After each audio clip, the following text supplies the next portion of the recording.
I am Maya, 35 years old, and tonight I packed my 3-year-old son into my car and drove away from a marriage built on a mountain of lies.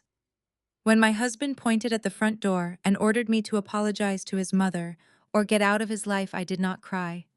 I simply said, "Fine, I will go." What he did not realize as his mother chased me down the driveway screaming for me to leave the BMW was that I owned the car, the company that paid for it, and the very mansion she was standing in front of. Before I continue this story, let me know where you are watching from in the comments below. Hit like and subscribe if you have ever had to remind entitled people exactly who signs their checks. The crystal chandelier, above the mahogany dining table, cast a warm glow over what was supposed to be a celebratory family dinner in the heart of an exclusive Atlanta suburb. We were gathered at the sprawling estate that my mother-in-law Beatrice proudly called her ancestral home. The air in the room was thick with the scent of roasted lamb and the suffocating weight of performative wealth. I sat quietly cutting a piece of chicken for my 3-year-old son Leo while the conversation flowed around me. It was a familiar dynamic. Beatrice held court at the head of the table, her perfectly pressed silk blouse and heavy gold jewelry projecting an image of old Southern money. My husband Julian sat to her right, hanging on to her every word like a devoted subject. Across from me sat Julian's older brother David and his wife Chloe. Chloe was a white woman who had married into our African-American family 5 years ago and had immediately adopted a misplaced sense of superiority. She spent her days managing a luxury boutique and her evenings spending David's money. Or rather, the money David received from Julian. Money that actually came entirely from my commercial real estate and logistics empire. For 7 years, I had allowed Julian to play the role of the ultimate provider. When we first met, I was already building my business, but I saw how deeply Julian struggled with his own career ambitions. I wanted to build him up, so I quietly funneled my revenue into accounts bearing his name. I let him buy the cars, I let him buy the dinners, and I let him pretend to his family that his brilliant investment strategies were the source of our lavish lifestyle. It was the biggest mistake of my life. Beatrice set her wine glass down and looked pointedly at Leo, who was using his fingers to pick up a piece of carrot. "Maya, you really need to be more diligent with his table manners," Beatrice announced, her voice loud enough to silence the rest of the table. "We are raising a respectable young man here. If you let him eat like he is still living in the projects, he is going to embarrass Julian in front of his business associates. You cannot let your ghetto upbringing dictate my grandson's future." I took a slow, deep breath, keeping my expression entirely neutral. I had grown up in a working-class neighborhood in South Atlanta, raised by a single mother who worked 2 jobs to ensure I could attend college. I was incredibly proud of my roots. They had given me the grit to build a multi-million-dollar business from absolute scratch. But in Beatrice's eyes, I would always be the charity case her successful son had rescued from poverty. Julian cleared his throat but said nothing to defend me. He simply took a sip of his bourbon, avoiding my gaze completely. Chloe leaned forward, resting her elbows on the table, and offered a sympathetic pout that was entirely manufactured. "Beatrice is just looking out for Leo," she said, reaching up to adjust her expensive blonde hair extensions. "You really should listen, Maya. Julian works so incredibly hard to provide you with this lavish lifestyle. The least you can do is maintain the standards of the family." She tilted her head, her eyes dropping to my hair with a look of mock concern. "And honestly, you might want to look into getting a professional blowout. Those natural locks are a bit aggressive for country club dinners, do not you think? You are so lucky Julian does not mind." I set my fork down on the porcelain plate. The clink of the metal echoed loudly in the suddenly quiet room. I looked directly at Chloe, maintaining absolute eye contact until she shifted uncomfortably in her seat. "I find it fascinating that you are giving me advice on maintaining standards, Chloe," I said, my voice dangerously calm and steady. "Especially considering your luxury boutique has missed its commercial rent payments for 3 consecutive months, and the bank is currently drafting foreclosure documents for your storefront. Perhaps you should focus on your own failing lifestyle before commenting on mine." The color drained entirely from Chloe's face. David dropped his fork, staring at his wife in pure shock. Beatrice gasped, clutching her pearls as if I had just committed a physical assault. Julian's reaction was instantaneous and explosive. He slammed his hand down on the mahogany table, rattling the crystal wine glasses and startling Leo, who let out a small whimper. Julian stood up, towering over the table, playing the powerful patriarch to appease his mother and his brother. "What is wrong with you?" he yelled, pointing a shaking finger directly in my face. "You do not ever speak to my family that way. You sit at my mother's table eating the food I paid for, and you disrespect my sister-in-law." I remained seated, placing a comforting hand on Leo's back to keep him calm. "I simply stated a fact, Julian. Chloe chose to disrespect me and my upbringing. I am merely setting a boundary." "You do not set boundaries in this house," Julian shot back, his voice echoing off the high ceilings. "My mother is the matriarch here, and you owe her and Chloe an apology right now." He pointed toward the heavy oak front doors, his face twisted with a mixture of rage and arrogant authority. "Either apologize to my mother right now or pack your things and get out of my life. I am done dealing with your ungrateful attitude." He stood there, chest heaving, fully expecting me to shrink. He expected me to drop my head, cry, and beg for his forgiveness so I could stay in his glamorous world. He had actually convinced himself that he was the source of our wealth, and that without him, I would be nothing. I looked at Julian, then at Beatrice, who wore a smug, victorious smirk. I calmly pushed my chair back and stood up.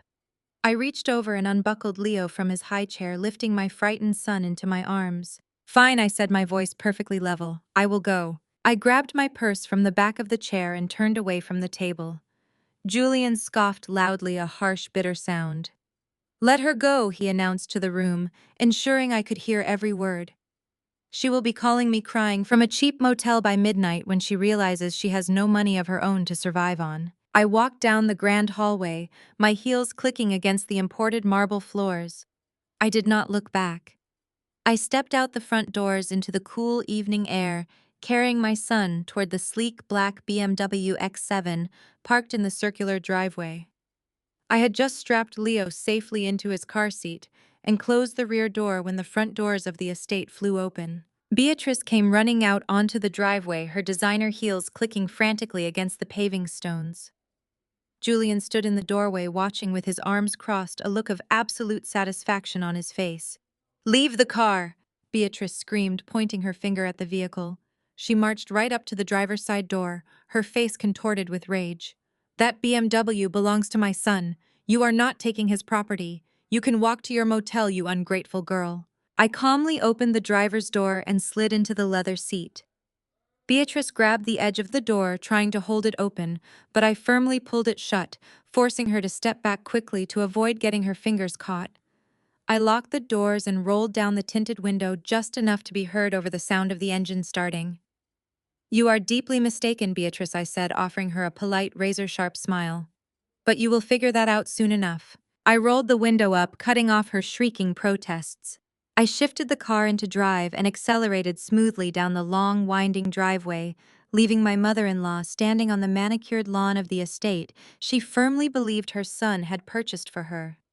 I watched her grow smaller in the rearview mirror, a shrinking figure in a world composed entirely of illusions. I drove in complete silence for 2 miles, focusing on the steady rhythm of my breathing and checking the rearview mirror to ensure Leo was settling down. When I was safely out of the neighborhood, I pulled the vehicle onto the shoulder of a quiet side street. I put the car in park and took a deep breath, letting the oppressive weight of the last 7 years slide off my shoulders. I reached into my purse and pulled out my phone. I opened my messages and selected the contact for Calvin, my lead wealth management attorney. I typed a single message. "It is time. Initiate phase 1. The screen illuminated the dark interior of the car as the message marked as delivered. I merged back onto the road, heading toward my new luxury high-rise condo, a property Julian knew absolutely nothing about. The next morning, Julian's phone would ring, and the grand illusion he called a life would shatter into a million irreparable pieces. The morning sun poured through the floor-to-ceiling windows of my new penthouse in Midtown Atlanta, casting a warm golden glow across the imported hardwood floors. For the first time in 7 years, I woke up to absolute peace. There was no sound of Julian complaining about his ties not being pressed. There was no anxiety gnawing in my stomach about what passive-aggressive comment Beatrice might make if she dropped by unannounced. There was just the quiet hum of the city below and the sound of my son Leo happily watching his favorite cartoon on the plush living room rug. I stood in the massive custom kitchen, pouring myself a cup of dark roast coffee while my phone danced across the marble countertop. It had been vibrating relentlessly since 7 in the morning. The screen lit up, displaying 24 missed calls from Julian, 12 from Beatrice, and 5 from Chloe. I did not answer a single one. I simply picked up my mug, walked over to the moving boxes stacked neatly in the corner, and began unboxing Leo's favorite toys. I was creating a safe sanctuary for my son, a space where his mother would never be disrespected again. As I arranged books on a shelf, I allowed myself to reflect on the mountain of financial lies I had built to protect my husband's fragile ego. When Julian and I first met, I was already a force in the Atlanta business world. I had taken the fierce work ethic my mother instilled in me and channeled it into a commercial real estate and logistics empire. I started with a single leased delivery box truck and turned it into a massive regional logistics fleet. I took the profits from that and bought run-down commercial plazas, renovating them and leasing them out to premium corporate tenants. Julian, on the other hand, was drowning in student loan debt and working a mid-level corporate job that barely covered his expenses. He had big dreams but absolutely no execution. As my wealth grew exponentially, I watched Julian shrink. His masculinity was deeply wounded by the fact that his wife was the breadwinner, the mastermind, and the powerhouse. He became sullen and withdrawn. Because I loved him and wanted our marriage to work, I made the most damaging decision of my life. I decided to make myself smaller so Julian could feel bigger. I created a fictional reality for him. I gave him a vanity title as an executive director within one of my holding companies. I provided him with a corporate platinum card and a secondary black card tied directly to my primary business accounts. I purchased the 6,000 square foot estate in the suburbs through my limited liability company, but I let Julian hand the keys to his mother Beatrice. I allowed Julian to walk into country clubs and high society galas in Buckhead and introduce himself as a self-made real estate mogul. I let his family believe that my quiet demeanor at dinners was simply the behavior of a lucky woman who was grateful to be taken care of by a wealthy, successful man. I handed him the crown, but I never gave up the throne. I retained 100% legal ownership of every single corporate entity, every bank account, every vehicle, and every deed. Julian was nothing more than an authorized user on an account that I completely controlled. And last night, while he was confidently kicking me out of the life he thought he owned, I had texted my wealth management attorney Calvin to revoke every single authorization. My phone buzzed against the marble counter with a special notification tone. It was a secure message from Calvin. I walked over and read the text. It said all corporate cards and secondary accounts were officially frozen at 9 this morning. First transaction decline just logged at Le Bilboquet in Buckhead. I smiled, taking a slow sip of my coffee. I could picture the scene with absolute crystal clarity. Julian, terrified of losing face after I walked out the night before, had undoubtedly invited his brother David and his sister-in-law Chloe to an extravagant Sunday brunch. He needed to prove to them that my departure meant absolutely nothing. He needed to show them that he was still the king of his castle, and that the wealth and luxury they all enjoyed would continue uninterrupted without my ghetto presence to drag them down. I knew exactly how Julian operated in restaurants. He would have strutted into the upscale French bistro demanding the best table on the patio. He would have ordered a bottle of premium champagne for the table, the grand seafood tower piled high with oysters and lobster, and the most expensive entrees on the menu. Chloe would have been sitting there in her designer clothes paid for by the allowance Julian gave his brother, eagerly gossiping about my dramatic exit. They were probably laughing over their mimosas, completely certain that I was sitting in a budget motel, crying over the luxurious lifestyle I had just thrown away. Then the bill would arrive. Julian would have barely glanced at the total before casually tossing his heavy metal corporate platinum card into the leather folio. He probably leaned back in his chair, continuing his arrogant conversation about his upcoming investment plans, while the waiter walked away to process the payment. But a few minutes later, the waiter would return.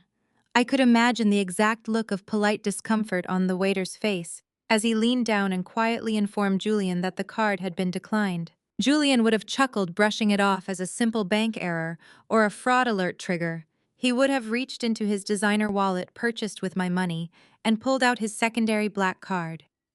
Handing it to the waiter, Julian probably offered a smooth excuse to David and Chloe about corporate security measures being overly sensitive on weekends. The waiter would walk away again, only to return a few moments later with the same apologetic expression.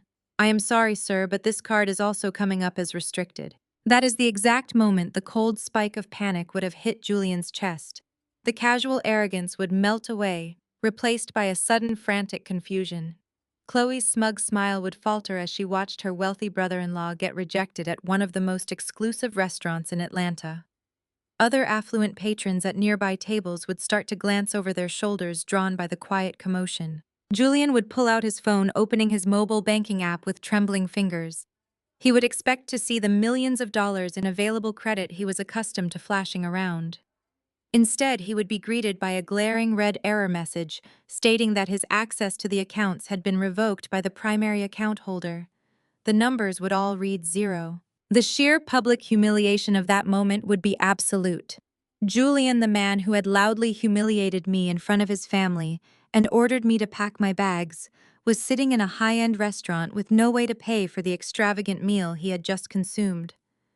David, a man who relied entirely on Julian's financial generosity, would have been forced to pull out his own meager debit card to cover the $400 brunch bill. Chloe, the woman who had mocked my natural hair and told me how lucky I was to be provided for, would have to sit there in burning embarrassment as the entire restaurant watched their table struggle to settle a simple check. Back in my penthouse, I listened as my phone began to ring again.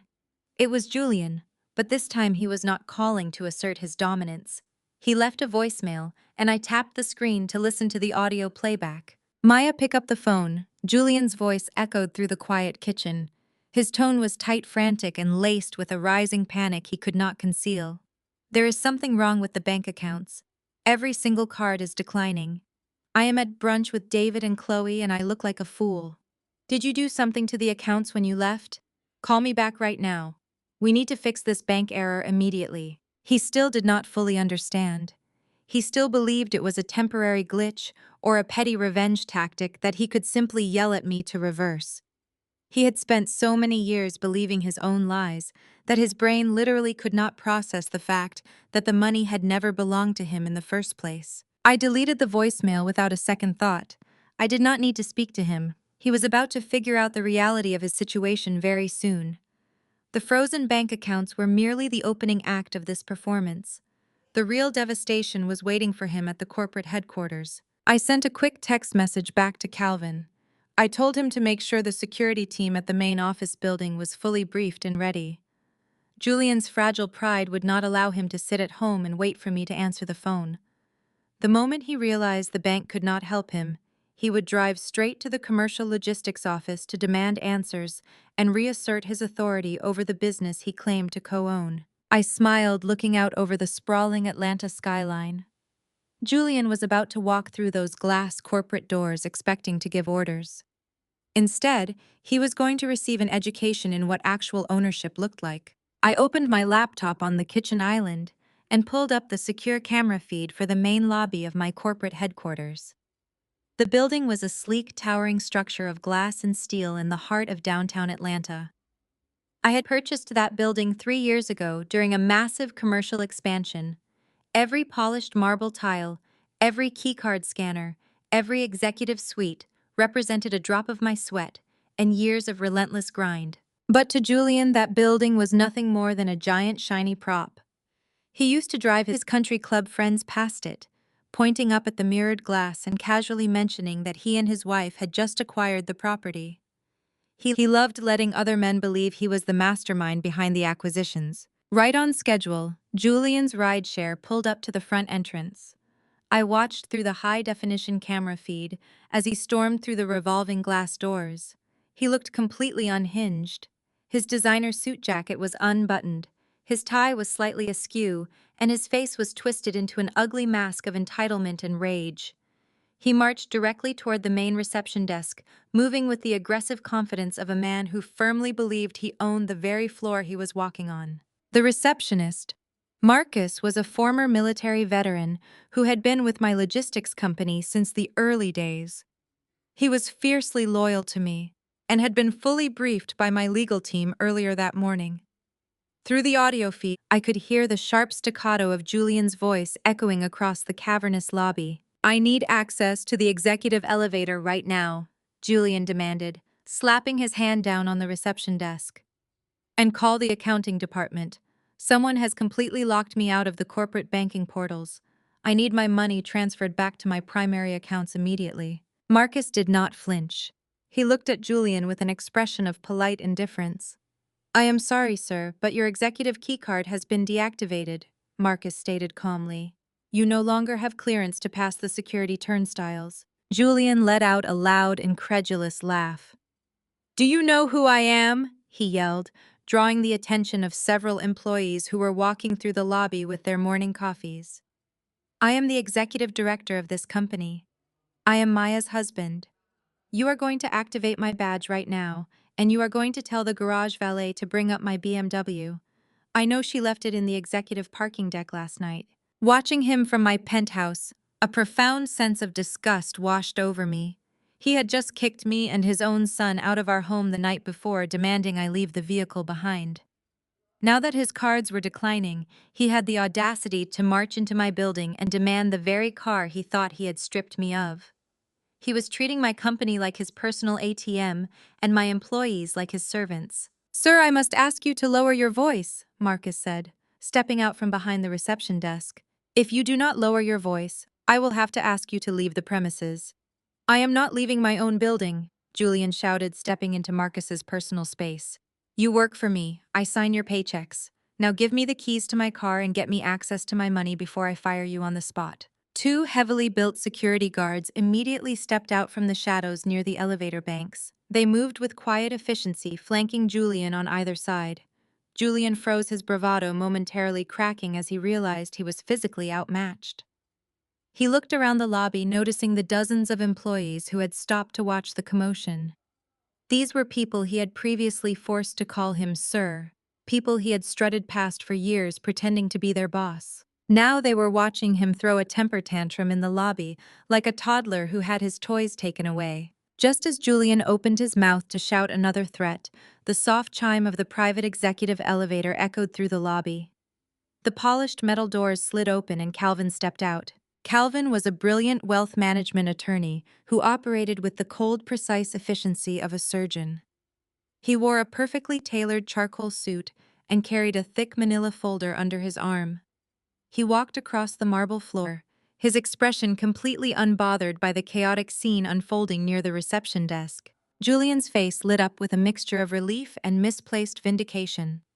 "Calvin," Julian called out, pushing past one of the security guards. "Thank God you are here. Maya has lost her mind. She froze all the corporate accounts and locked me out of the building. You need to call the bank and fix this immediately.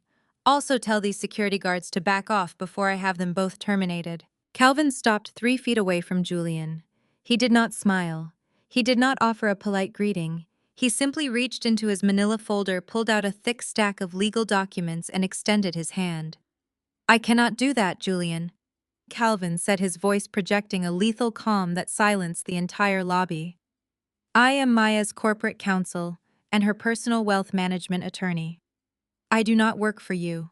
I have never worked for you." Julian stared at the documents in Calvin's hand, but refused to take them. "What are you talking about?" Julian stammered, his voice dropping an octave.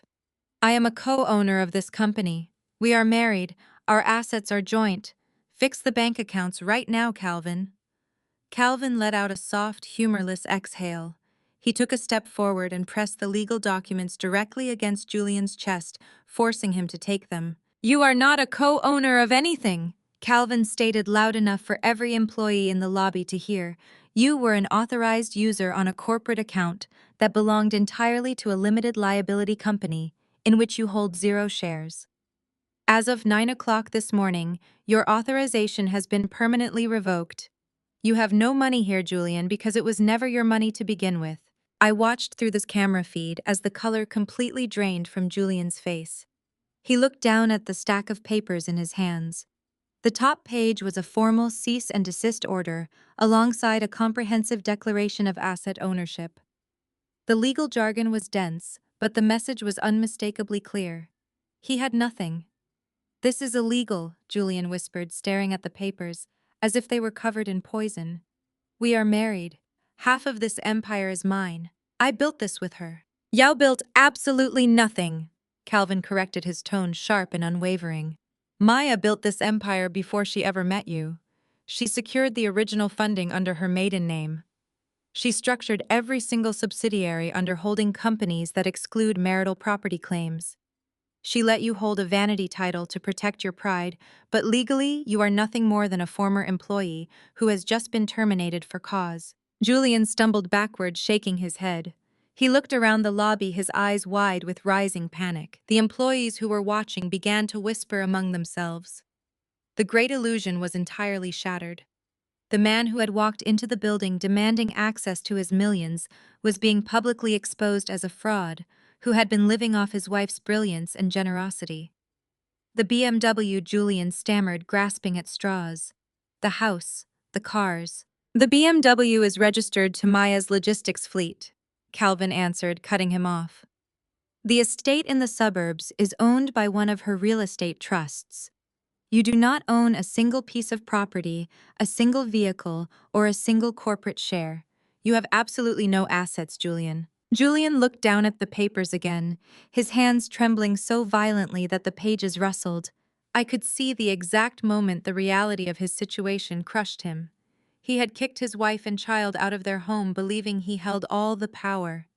He had demanded an apology, believing I would submit to his authority to maintain my access to the luxury lifestyle. I had chosen to defend his mother's cruelty and his sister-in-law's racism because he genuinely believed he was the untouchable king of our world. Now he was standing in a lobby holding proof that he was entirely destitute. Calvin buttoned his suit jacket, signaling that the conversation was over. "Oh, and one more thing," Calvin added, his eyes dropping to Julian's left wrist. Julian instinctively pulled his arm back, pulling his shirt cuff down to cover the heavy gold watch he was wearing. "That Rolex Daytona you are wearing was purchased 3 years ago with corporate funds as a company asset," Calvin stated, his voice carrying a dangerous edge. "Since your employment has been officially terminated, you are in possession of stolen corporate property. You have exactly 48 hours to return that watch to my office. If you do not return it within that time frame, I will have you arrested for grand theft." Julian opened his mouth to speak, but absolutely no sound came out.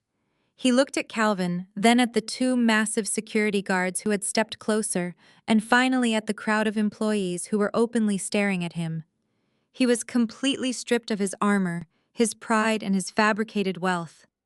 "Marcus, call the police if this man is not off the property in exactly 30 seconds, Calvin instructed, turning his back on Julian and walking calmly toward the executive elevators. I watched through the camera as the security guard stepped forward, gesturing toward the revolving glass doors. Julian looked down at his wrist, then at the legal documents in his hands.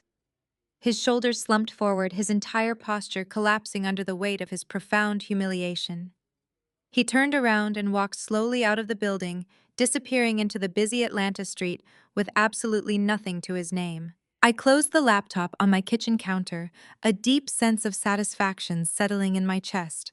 The first domino had officially fallen, but Julian was not the only one who needed to learn a lesson about respect. He was going to run straight back to his mother's house to cry about his frozen accounts, and together they would make their next fatal mistake. I picked up my coffee mug and took a long, slow sip. I was more than ready for them. I knew exactly where Julian would go after being escorted out of my corporate lobby. A man stripped of his armor does not wander the streets. He runs back to the very place where his ego was first inflated. He went straight back to the sprawling estate in the suburbs, straight back to the comforting arms of Beatrice and the validating whispers of Chloe. I could picture the three of them sitting in the grand living room of the property I legally owned, drinking wine, purchased with my money, plotting how to destroy me. They were operating under the delusion that public pressure could force my hand. In their circles, perception was reality. If they could control the narrative, they believed they could force me into submission and make me surrender the wealth they felt entitled to. It started on Tuesday evening, just as I was giving Leo his bath in our new condo.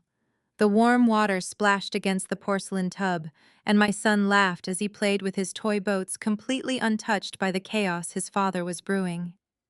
My phone buzzed on the bathroom counter with an emergency alert from my corporate public relations director. I wrapped Leo in a fluffy towel, got him settled into his pajamas, and stepped out onto the balcony, overlooking the city skyline, to open the link she had sent. It was a video posted to Julian's social media accounts, but the manipulative production quality had Chloe written all over it. Julian was sitting on the edge of the lavish living room sofa, looking appropriately disheveled and devastated. He had clearly skipped his morning shave to sell the image of a distraught husband. He spoke directly to the camera, his voice breaking with manufactured emotion. He claimed that the immense pressures of running our corporate empire had finally caused me to suffer a severe psychological breakdown. He told his thousands of followers that I had become dangerously erratic, that I had snatched our son in the middle of the night and vanished without a trace.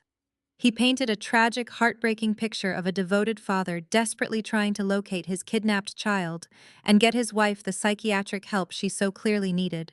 I even managed to squeeze out a single perfectly timed tear as he begged anyone with information to reach out to his family. Chloe had immediately shared the video across all her platforms, adding her own lengthy caption. She weaponized her position as the concerned, supportive sister-in-law, detailing how terrifying it had been to watch my rapid mental decline over the past few weeks.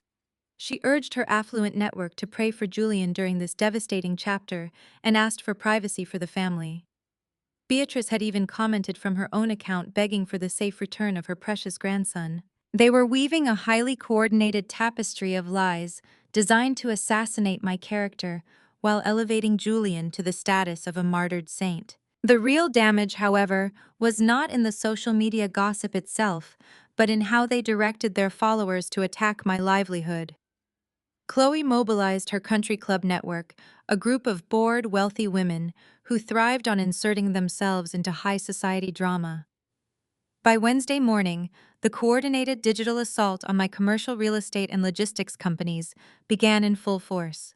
My business pages were suddenly flooded with one-star reviews. Women who had never utilized my logistics fleet or leased a single square foot of my commercial properties were leaving scathing, damaging comments. They called the CEO unstable and untrustworthy. They claimed my companies were engaging in fraudulent business practices.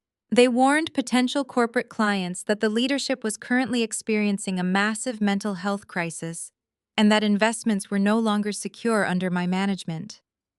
Chloe even had some of her friends post fabricated stories about my delivery trucks driving erratically, claiming my entire operation was falling apart without Julian there to hold the reins. The professional hit was brief but incredibly annoying. My inbox filled with urgent messages from long-term corporate tenants and logistics partners. They were confused and concerned by the sudden influx of negative press and bizarre social media allegations.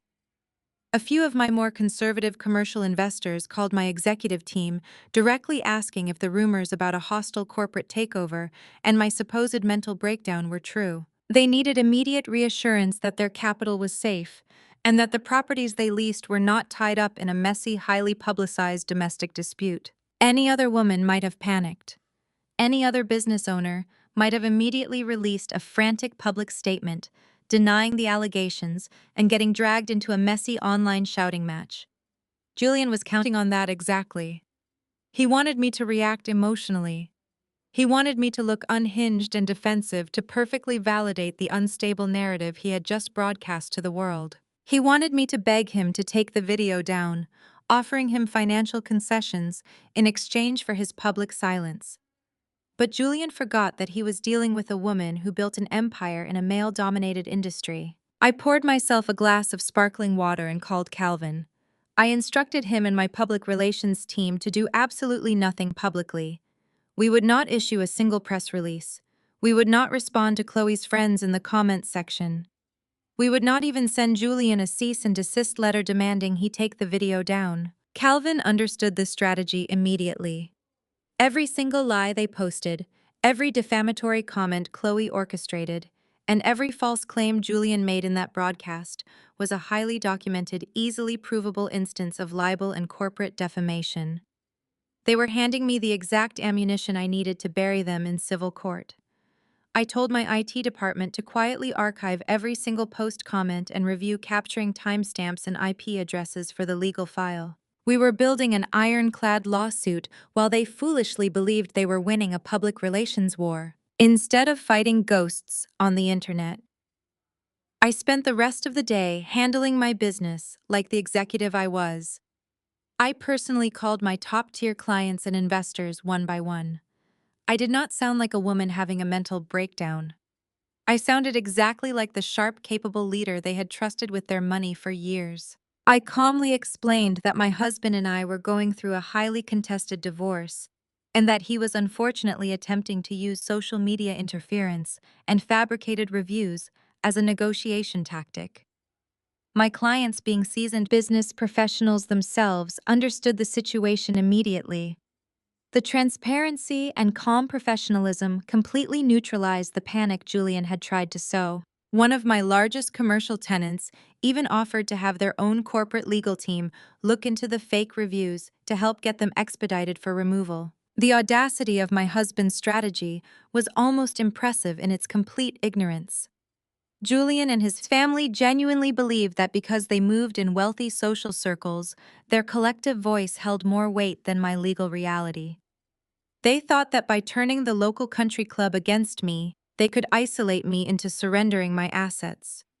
They did not understand that I had never cared about being accepted by Atlanta's elite. I did not need invitations to their charity galas or their approval at wine tastings.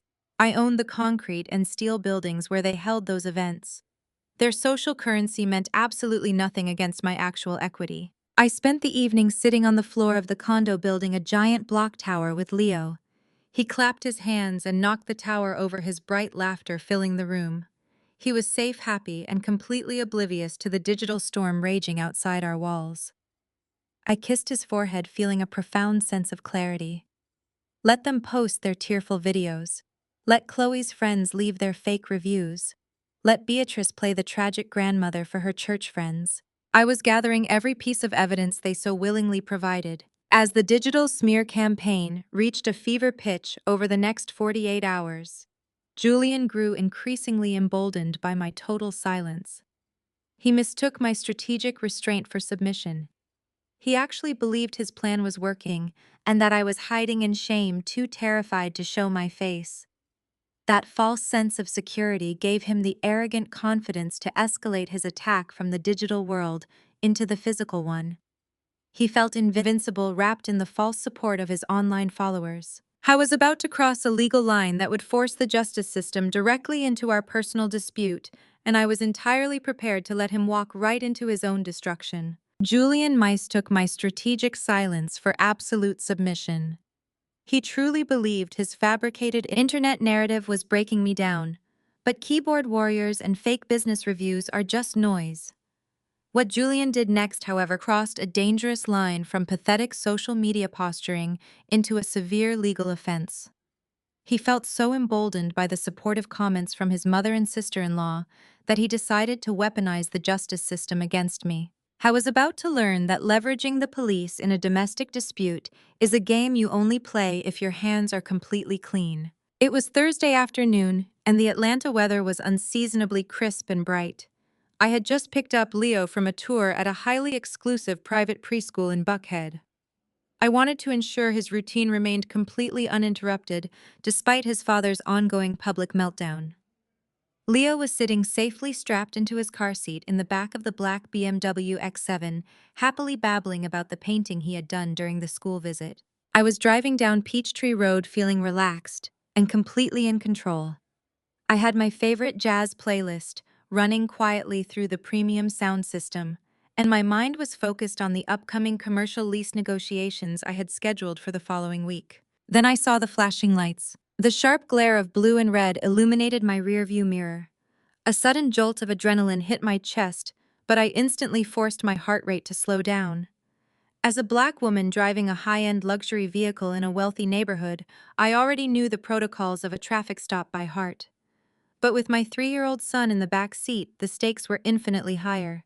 I did not panic. I simply turned on my right blinker and smoothly guided the heavy SUV into the brightly lit parking lot of an upscale shopping plaza, ensuring we were in a highly visible public space. I put the vehicle in park, turned off the engine, and rolled down all 4 windows to provide complete visibility into the cabin. I turned on the interior overhead lights and placed both of my hands firmly at the top of the steering wheel at the 10 and 2 positions. In the rearview mirror, I watched 2 police cruisers pull up closely behind me, blocking my vehicle in. 2 officers stepped out holding a posture of high alert. "Mommy, why are the lights flashing?" Leo asked, his little voice carrying a hint of confusion but no fear. "It is just a routine stop, baby," I said, keeping my voice light and entirely conversational. "We are just going to talk to the police officers for a minute. Keep playing with your action figure, okay?" The lead officer approached my window, his hand resting cautiously near his duty belt. His eyes scanned the interior of the large SUV, immediately spotting Leo in the back before returning to me. "Good afternoon, ma'am," he said, his tone clipped and professional. "Keep your hands where I can see them. Are you aware this vehicle has been reported stolen?" I did not flinch. The audacity of Julian's move clicked into place with absolute crystal clarity. He had actually called the police and reported the car stolen, knowing his wife and toddler were the ones driving it. He had risked putting me in a potentially dangerous law enforcement encounter, simply to punish me for walking away from his mother's dining room table. "Good afternoon, officer," I replied, my voice projecting the calm, steady authority of a corporate executive. My hands are on the wheel, and my 3-year-old son is in the back seat. I am fully aware of who likely made that report, but I can assure you this vehicle is not stolen. It is legally owned by my commercial logistics company, and I am the sole managing director. The officer raised an eyebrow, slightly surprised by my complete lack of panic. The report was filed 2 hours ago by a Mr. Julian. He claimed the vehicle was taken from his residence without his authorization and that he is the primary owner. I offered a small, polite smile. "Julian is my estranged husband, officer. We are currently navigating a highly contested separation. He is attempting to use your department to harass me.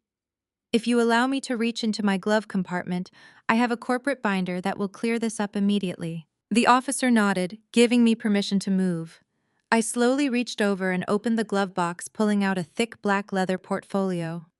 I always kept impeccable corporate records in every vehicle my company owned. I handed the portfolio through the open window. "Inside that binder, you will find the original vehicle registration," I explained smoothly. "You will see it is registered to Apex Logistics Holdings, a limited liability company. Behind that registration, you will find the official articles of organization from the Georgia Secretary of State. Those documents prove that I am the sole owner and managing member of that LLC. Julian is merely a former employee who was terminated from the company earlier this week. His authorization to operate any corporate vehicle was permanently revoked." The officer stepped back slightly, opening the portfolio and reviewing the documents under the bright parking lot lights. His partner moved closer to look over his shoulder. I sat in perfect silence, watching the exact moment their posture relaxed. The rigid defensive tension melted away as they read the state-certified corporate paperwork. They were looking at indisputable legal proof that the woman sitting in the driver's seat was not a car thief, but a highly successful business owner being targeted by a spiteful ex-partner. The lead officer let out a heavy sigh, closing the portfolio and handing it back to me. His demeanor completely shifted from suspicious to apologetic. "Ma'am, I am incredibly sorry for the inconvenience," he said, shaking his head. "It is unfortunately very common for disgruntled spouses to try and use the auto theft database to settle domestic disputes. Your paperwork is absolutely in order." "Thank you, officer," I replied, placing the binder back in the glove compartment. "I understand you were just doing your job. However, I would like to formally request that a note be placed in your system regarding this encounter. My husband knowingly filed a false police report regarding a corporate asset to initiate an unwarranted traffic stop while my child was in the vehicle. I need that documented for my attorney." "Consider it done," the officer assured me, pulling out a small notepad. Filing a false report is a misdemeanor offense. I am updating the dispatch system right now to flag his name and show this vehicle as legally operated by the corporate owner. He will not be able to pull this stunt again. We will be reaching out to him regarding the misuse of emergency resources. The officers wished me a safe evening and returned to their cruisers, turning off their flashing lights. I rolled up the windows, restarted the engine, and pulled out of the parking lot. The entire interaction had lasted less than 10 minutes. Julian had played his absolute biggest intimidation card, and I had swatted it away with a single leather binder. When I finally pulled into the secure underground parking garage of my high-rise condo, I checked my phone before getting Leo out of his car seat. I had a new voicemail. It was not from Julian, it was from Beatrice. I pressed the phone to my ear and listened to my mother-in-law's voice dripping with absolute venom and triumphant glee. "You thought you could steal my son's car and run away like a common thief in the night." Beatrice gloated, her voice practically vibrating with malice. "The police are looking for you right now, Maya. You are going to be arrested. And when you are, Julian is filing for emergency full custody of Leo tomorrow morning. We have already spoken to his lawyers. You are a homeless, erratic, unfit mother who belongs in a jail cell. We are taking my grandson away from you, and you are going to lose absolutely everything." She hung up the phone with a loud, sharp click. I sat in the quiet luxury of the leather driver's seat, and I simply smiled. It was a cold, predatory smile. Beatrice truly believed she was delivering the final crushing blow that would destroy my spirit.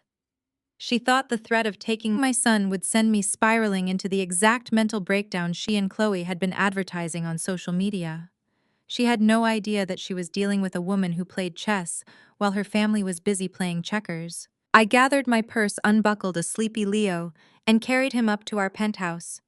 After I tucked him into his new bed and turned on his favorite Starry Night light projector, I walked directly into my home office.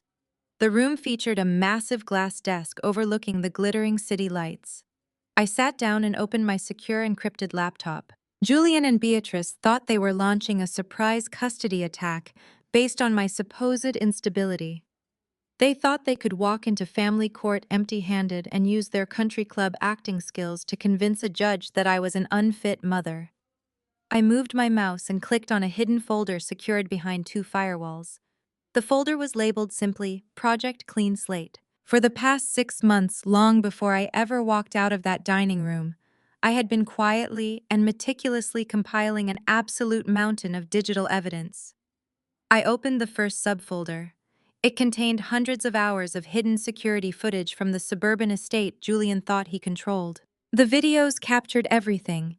Julian yelling at me in front of Leo Beatrice, making disparaging racial remarks about my upbringing, and Chloe loudly discussing her failing boutique while drinking my expensive wine. I opened the second subfolder. This one was purely financial. It contained a comprehensive forensic audit conducted by an independent accounting firm I had secretly hired months ago.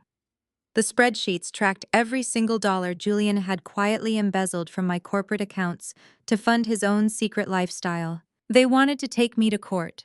They wanted to drag my name in front of a judge and fight for custody of my son. I leaned back in my ergonomic leather chair, the glow of the screen reflecting in my eyes.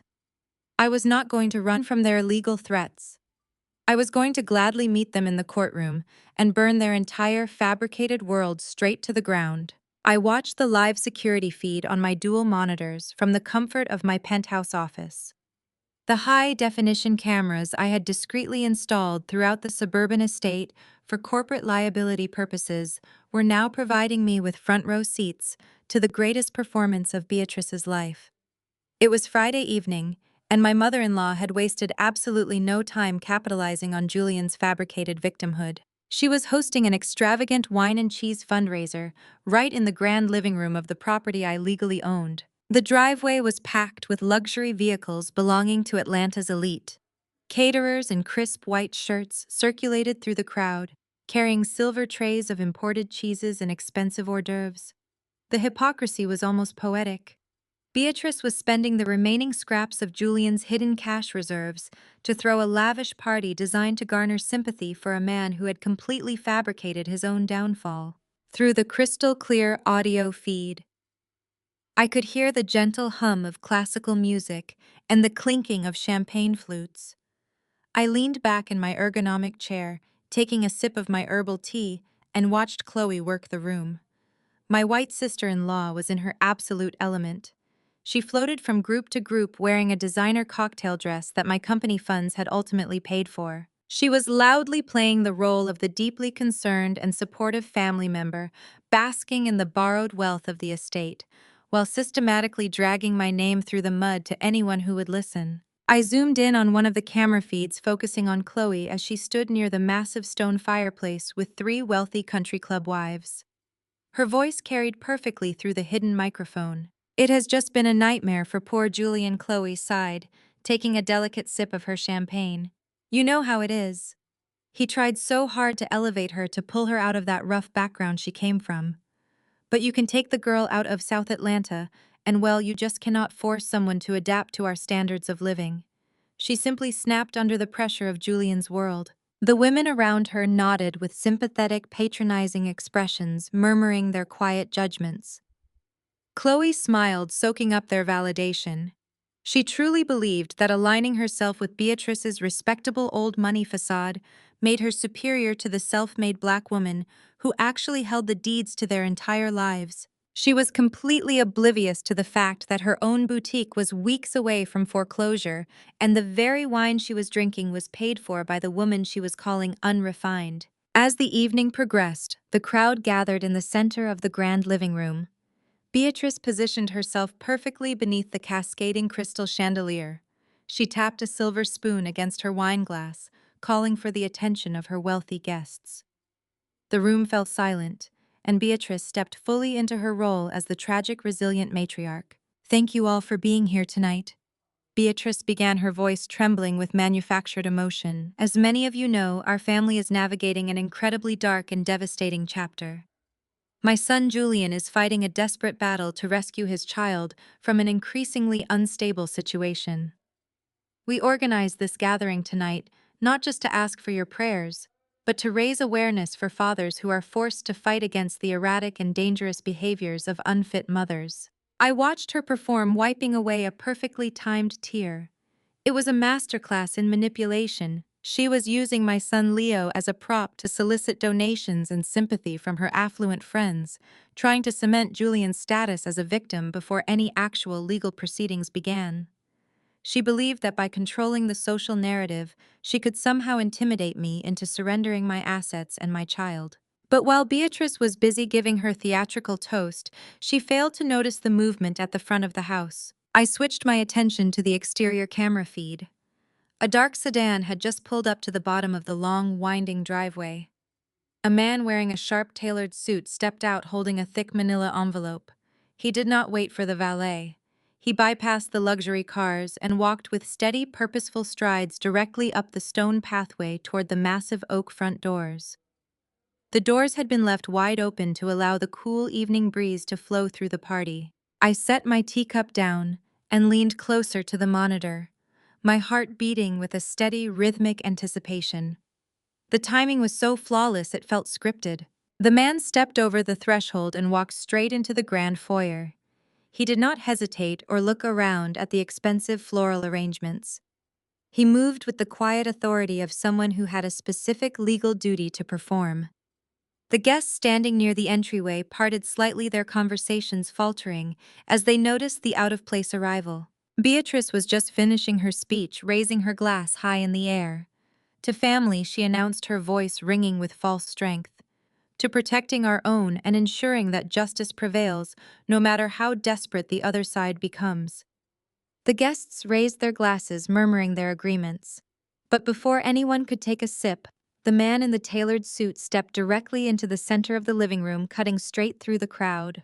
"Beatrice," he asked, his voice carrying over the soft classical music. Beatrice froze, her wine glass still suspended in the air. She looked at the man with a mixture of annoyance and confusion, deeply irritated that her grand moment was being interrupted by someone who was clearly not on the guest list. "I am Beatrice," she replied, her tone dripping with condescension. "Who are you, and how did you get past the valet? This is a private charity event." The man did not introduce himself. He simply reached out and pressed the thick, heavy envelope directly against Beatrice's chest, forcing her to lower her wine glass and take it. "You have been served," he stated loudly and clearly, ensuring the words carried to every single person in the room. Without another word, the process server turned on his heel and walked straight back out the front doors, disappearing into the Atlanta night. A heavy, suffocating silence fell over the grand living room. The clinking of glasses stopped entirely. Chloe stepped forward, her eyes wide with shock, while Julian, who had been brooding in the corner, pushed his way through the crowd to stand beside his mother. Beatrice looked down at the thick stack of legal documents in her hands. For a brief second, I saw a flash of genuine panic in her eyes. But then her arrogant delusion took over. She looked at Julian, then at the crowd of wealthy friends watching her every move. She needed to maintain control of the narrative. She needed to spin this interruption into a victory. Beatrice let out a loud, dramatic sigh, shaking her head, as if she were dealing with a petulant child. She held the thick envelope up for the entire room to see a triumphant, smug smile cross her face. "Well, it seems our prayers have been answered even sooner than we expected," Beatrice announced, her voice projecting confidence to the hushed crowd. "It appears the erratic woman who stole my grandson has finally realized she cannot possibly fight our legal team. She knows she is completely outmatched.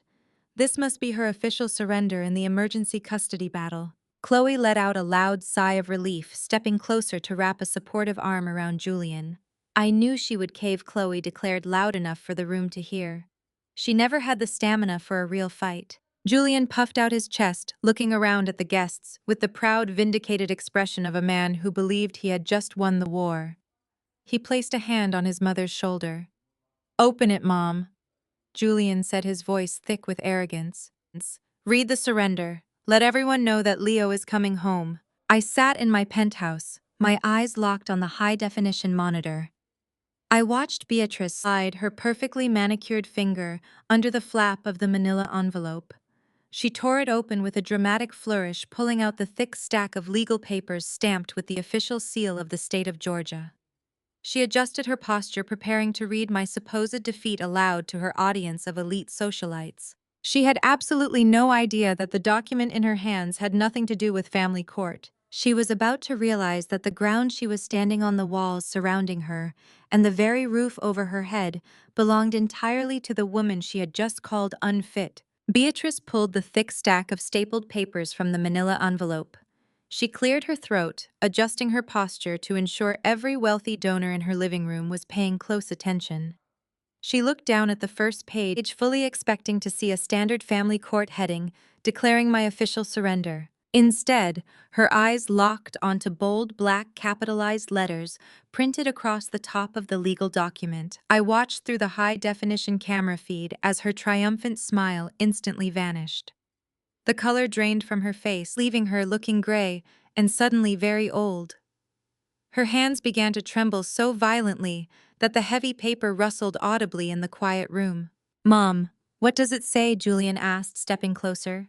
He reached out to take the documents, but Beatrice pulled them back, her eyes darting frantically across the page, as if rereading the words would somehow change their devastating meaning. "It is a mistake," Beatrice stammered, her voice barely a whisper. "It is a fake document. She is trying to scare us." Julian snatched the papers from his mother's hands.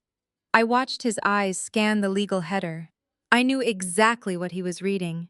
It was a formal 30-day notice of eviction.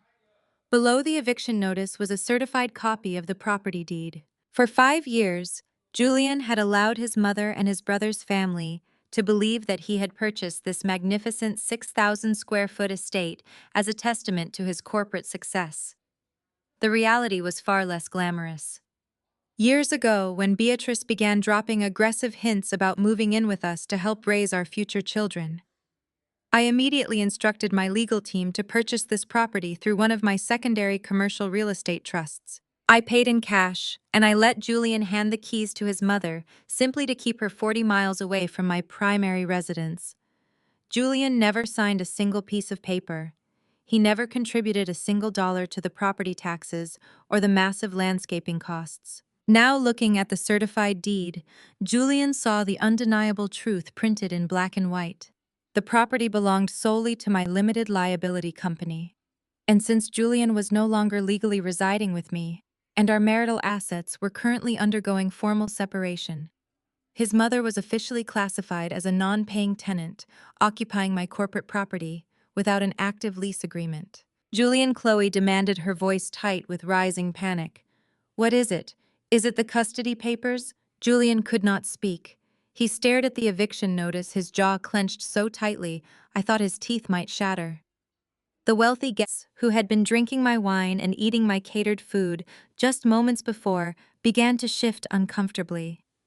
A collective realization swept through the room that this was not a triumphant legal victory.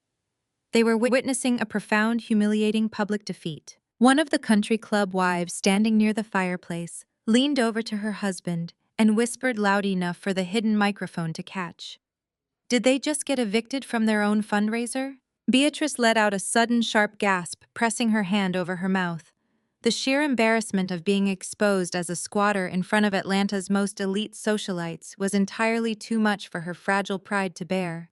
She turned away from the crowd and rushed out of the living room, disappearing down the hallway toward the master suite. I reached over and muted the audio feed on my monitor, picking up my cup of herbal tea. The performance was over, and the audience was already heading for the doors. I did not need to watch the caterers pack up or the guests awkwardly excuse themselves. I knew exactly what was coming next. Less than 3 minutes later, my personal cell phone began to ring. The caller identification displayed Beatrice's name. I took a slow sip of my tea, let it ring 3 times, and then swiped the screen to answer. "You spiteful, vindictive little girl!" Beatrice screamed into the receiver before I could even say a word. Her voice was shrill, hysterical, and completely devoid of the refined southern charm she had been projecting all evening. "You cannot do this. You cannot kick me out of my own home. Julian bought this house for me." I kept my voice perfectly level, projecting the calm, authoritative tone of a woman who held absolutely all the leverage. "Julian did not buy that house, Beatrice," I stated simply. "My corporation bought that house. Julian was merely a guest in my financial empire, and by extension so were you. His access has been revoked, and therefore your complimentary housing arrangement has been officially terminated." "I will sue you," Beatrice shrieked. "I will drag you through civil court. I will claim squatters' rights. You are a monster for doing this to a grandmother. You have exactly 30 days to pack your belongings and vacate my property." "Beatrice," I replied, cutting through her frantic threats. "If you and Chloe are not off the premises by the 30th day, I will arrive with the county sheriff and a professional moving crew to deposit your items on the curb. I suggest you spend less time screaming at me and more time finding a moving truck. Have a wonderful evening." I ended the call and placed the phone face down on my glass desk. A deep, satisfying silence settled over my penthouse office. I had systematically dismantled their financial safety nets and stripped away the unearned luxury they had used to look down on me. I was preparing to review my commercial lease agreements for the upcoming week when my phone rang again. This time it was Calvin. I answered immediately, knowing my attorney would not call me this late on a Friday evening unless a major legal development had occurred. "Maya, we have a severe escalation," Calvin said, his voice entirely stripped of its usual relaxed demeanor. He was operating in full crisis management mode. "Did Julian file the emergency ex parte custody motion?" I asked, pulling a fresh legal pad toward me. "He filed the custody motion about an hour ago," Calvin confirmed. "But that is not the issue. Julian's legal team did not just claim you were erratic or emotionally unstable. Julian submitted a massive stack of supplementary financial documents directly to the judge." I frowned, picking up my pen. "What kind of documents?" "He does not have access to any of my corporate audits or personal banking records." "I know," Calvin replied, his tone grim. "Because the documents he submitted are completely fabricated." Julian attached highly detailed forged financial statements to his sworn affidavit. "He is claiming to the court that your entire real estate empire is collapsing. The forged documents indicate you are functionally bankrupt, hiding millions in offshore accounts, and currently under investigation for federal tax fraud. He is using these fabricated records to argue that you are a desperate, unstable flight risk and that Leo is in immediate danger." I stopped writing. I stared at the dark city skyline beyond my window, processing the sheer magnitude of what my husband had just done. Julian had not just lied on social media or gossiped to his mother's friends. He had willingly submitted deeply forged financial documents to a family court judge under penalty of perjury. He had escalated this dispute from a messy civil separation into a severe federal offense. "Are you absolutely certain the documents are forged?" I asked, my voice dropping to a dangerous whisper. "I am staring at the digital copies the court clerk just sent over," Calvin stated firmly. "They used real letterheads from your banking institutions, but the numbers, the account routing formats, and the tax identification codes are entirely fabricated. Julian must have hired someone to construct these to make you look like a white-collar criminal." The judge has scheduled an emergency hearing for Tuesday morning based on the severity of these allegations. A slow, predatory smile spread across my face. Julian thought he was being a ruthless tactical genius. He thought that by throwing massive, terrifying financial accusations at the wall, the judge would panic and instantly strip me of my child. He fundamentally misunderstood how the justice system worked. He had just handed me the exact weapon I needed to destroy him, not just in civil court, but in criminal court. "Calvin," I said, leaning back in my ergonomic chair, "do not file an immediate motion to strike the forged documents. Let the emergency hearing proceed exactly as scheduled on Tuesday. Let Julian walk into that courtroom and present those fabricated papers directly to the judge." There was a brief pause on the line before Calvin let out a low, knowing chuckle. "You want to let him commit perjury on the official court record. I want to let him dig his own grave so deep he can never climb out," I corrected. "Get the independent forensic auditors on standby. Compile every piece of verified financial data we have, and bring the hidden embezzlement files we discovered last month. Julian wants to play corporate warfare in family court. We are going to gladly oblige him." I ended the call and looked at the framed photograph of Leo sitting on my desk. Julian was willing to risk federal prison time just to hurt me and maintain his fragile ego. He had officially crossed the point of no return. Tuesday morning was going to be an absolute bloodbath, and I was going to wear my best tailored suit for the occasion. Tuesday morning arrived with the kind of crisp, clear Atlanta weather that completely contradicted the absolute bloodbath I was about to walk into. I stood in front of the full-length mirror in my penthouse suite, meticulously adjusting the lapels of my tailored emerald green power suit.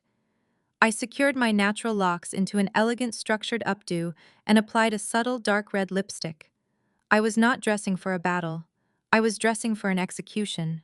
When Calvin met me in the lobby of the Fulton County Courthouse, he handed me a single black leather portfolio containing the certified forensic audits and the hidden camera footage.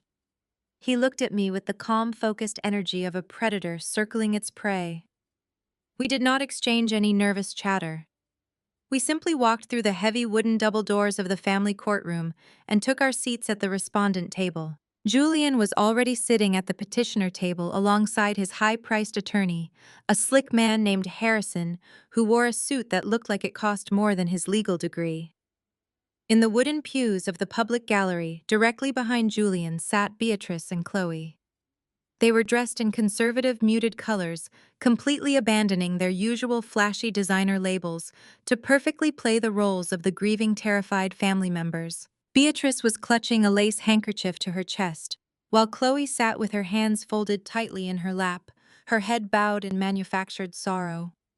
When Julian saw me walk in, his eyes darted toward my calm expression, and for a fraction of a second I saw a flicker of doubt cross his face. But his arrogance quickly swallowed it whole.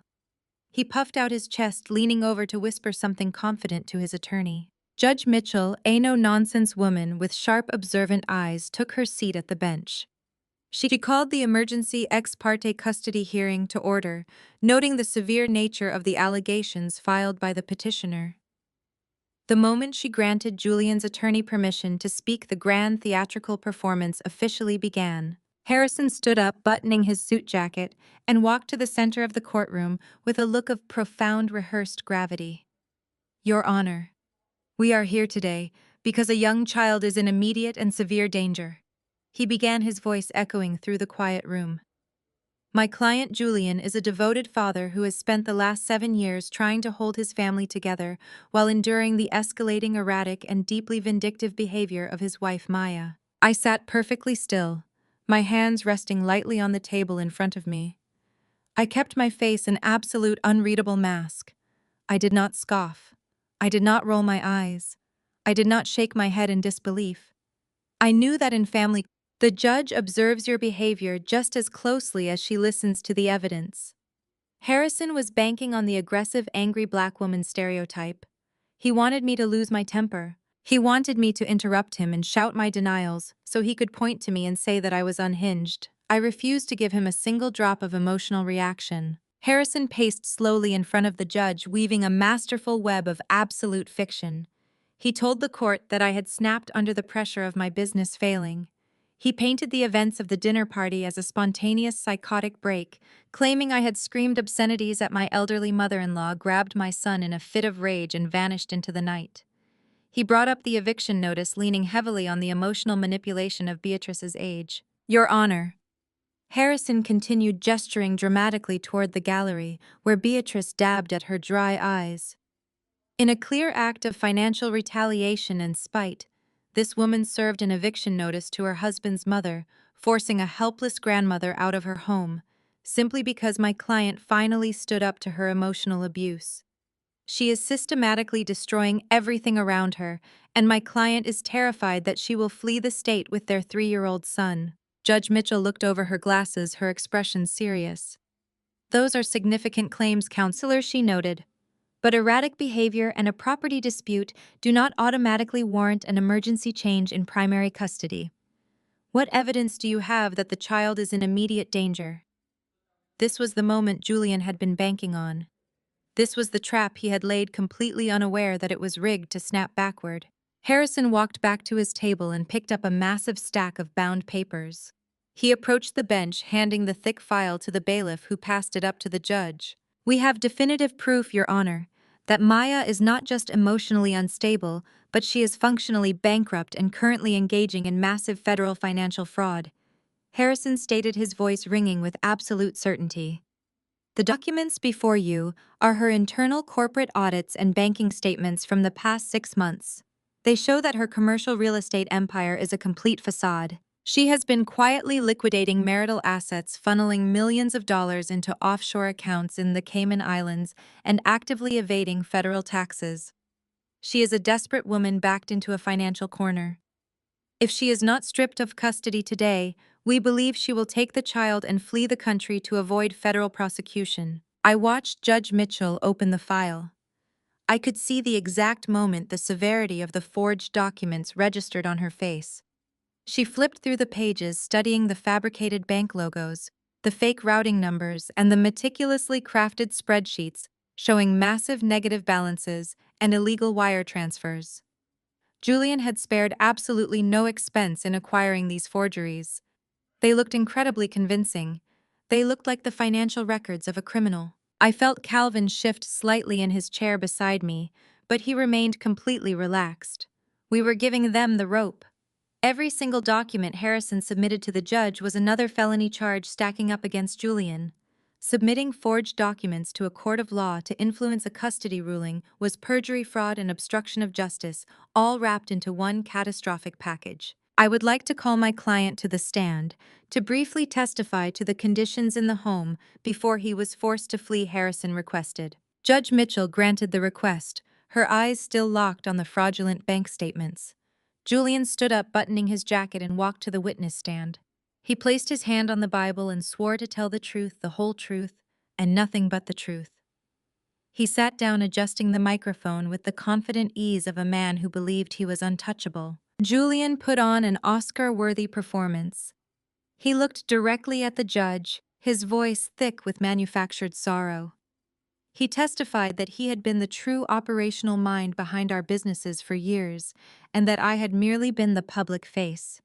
He claimed that when he discovered my illegal offshore accounts, I threatened to take Leo away from him forever if he exposed my crimes to the authorities. I just want to protect my son, Julian said, his voice breaking perfectly on the last word. He actually managed to squeeze a single tear out of his eye, letting it roll down his cheek. I loved my wife, Your Honor. I tried to get her psychiatric help. I tried to fix the financial mess she created. But when she threatened to run away with Leo, I knew I had to step in. I cannot let her destroy our son's life the way she has destroyed everything else. She is broken and she needs help, but she cannot be allowed to keep my boy. From the gallery behind me, I heard Beatrice let out a loud, dramatic sob, playing the role of the heartbroken grandmother to absolute perfection. Chloe patted her shoulder, whispering words of comfort that echoed in the quiet courtroom. They had rehearsed this entire routine. They were selling a tragedy to the court, completely convinced that their country club acting skills would override any legal defense I could possibly mount. I sat in my chair, my hands still resting lightly on the table. My face remained a mask of absolute unbothered calm.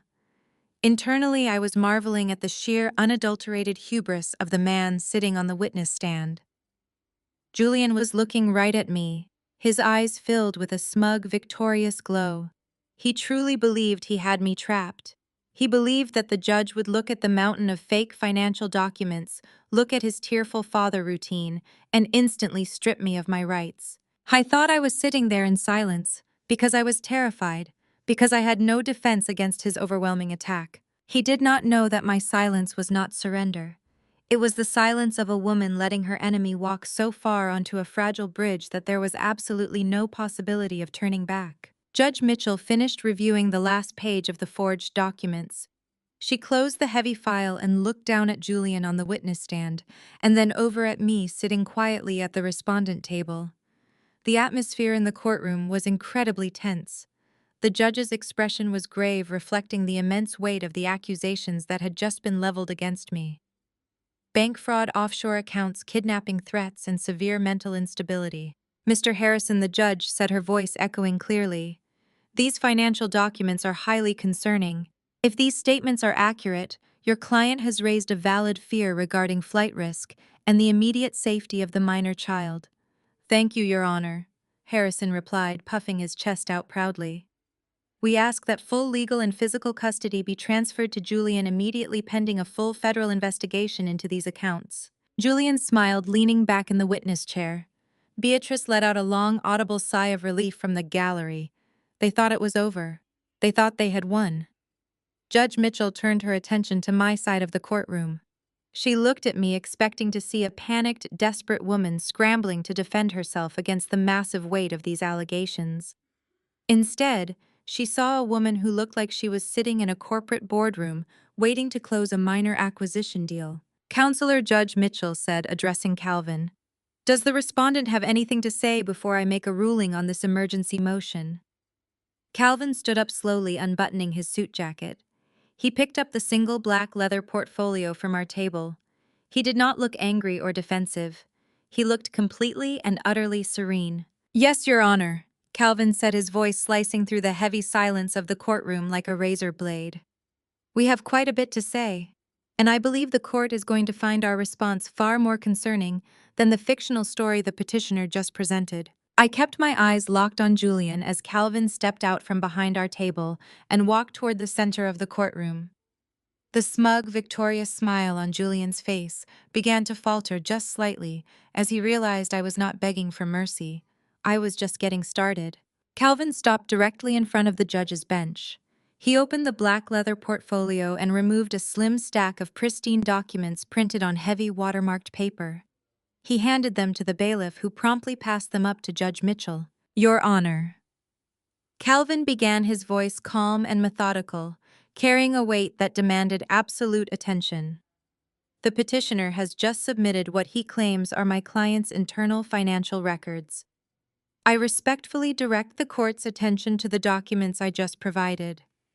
These are sworn affidavits from the regional vice presidents of the 3 banking institutions Mr. Harrison just referenced in his opening remarks. They are accompanied by certified letters directly from the internal fraud departments of those respective banks." Judge Mitchell adjusted her glasses and began reading the new documents.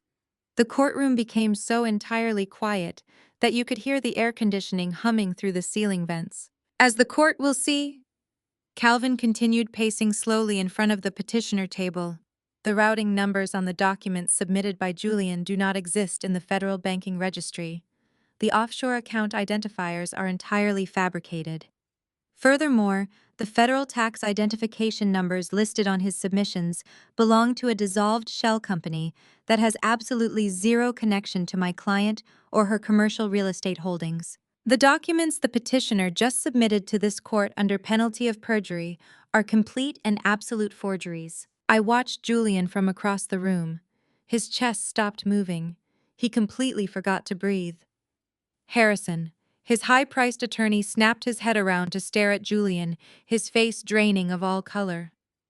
An attorney's career could be instantly destroyed by submitting forged evidence to a judge, and Harrison realized in real time that his client had just pushed him directly into the line of fire. Judge Mitchell looked up from the affidavits. Her eyes locked onto Julian with a gaze so cold it could have frozen boiling water.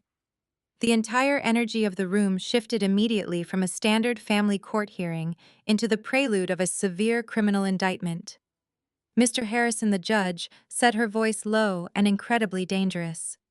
Are you completely aware of the origin of the financial documents you just entered into the official court record? Harrison stumbled over his words, physically taking a massive step away from Julian to distance himself. Your Honor, my client provided those records to my office late last night.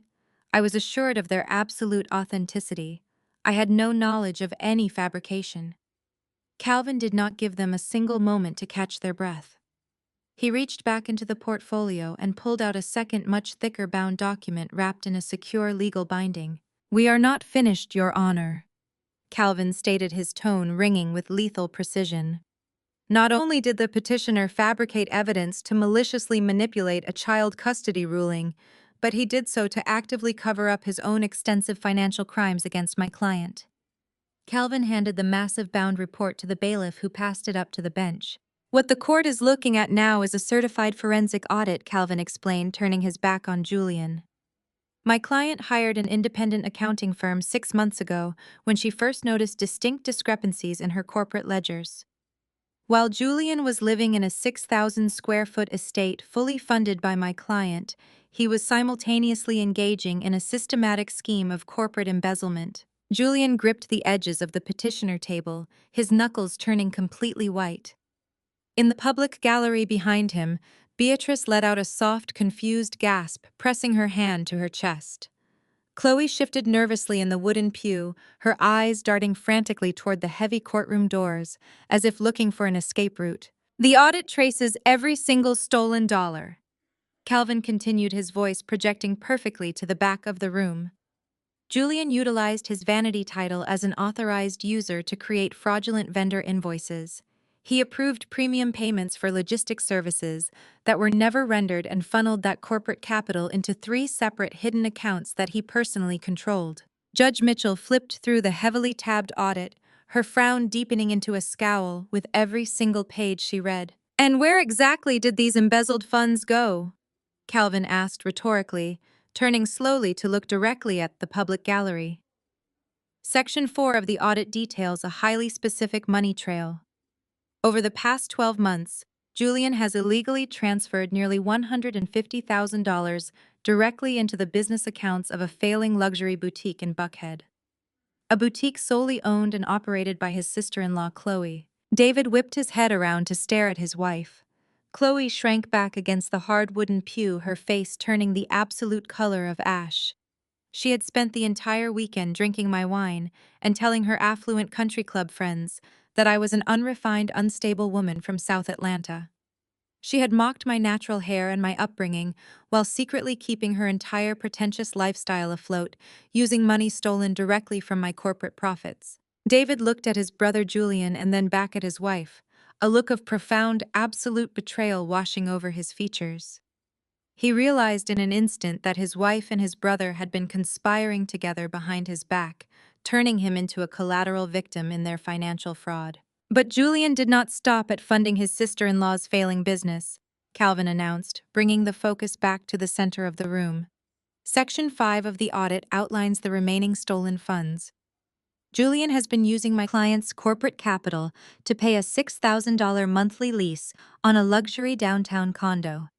He also used embezzled funds to purchase a brand new Mercedes convertible registered to that exact same downtown address. Calvin paused, letting the anticipation build in the suffocating silence of the courtroom. The resident of that luxury condo and the primary driver of that vehicle is a 24-year-old woman who is absolutely not his wife. Calvin stated, his tone ringing with absolute finality. Julian has been utilizing stolen corporate assets to fully fund the lavish lifestyle of his secret mistress. Beatrice let out a loud, dramatic wail from the gallery, pressing both her hands to her face in utter disbelief. Her golden child, the son she had elevated and praised her entire life. The man she thought was a powerful, providing patriarch was being publicly exposed as a cheap common thief and an adulterer. He had not built a business empire. He had simply stolen from the brilliant self-made woman who actually did. Julian sat completely paralyzed at the petitioner table. He could not look at the judge. He could not look at his mother or his brother. The grand illusion he had spent 7 years meticulously constructing was completely eradicated. He had walked into family court intending to strip me of my child and my dignity. Instead, I had let him walk onto the record and proudly confess his own destruction. I sat at the respondent table, my posture perfectly straight and my expression completely serene.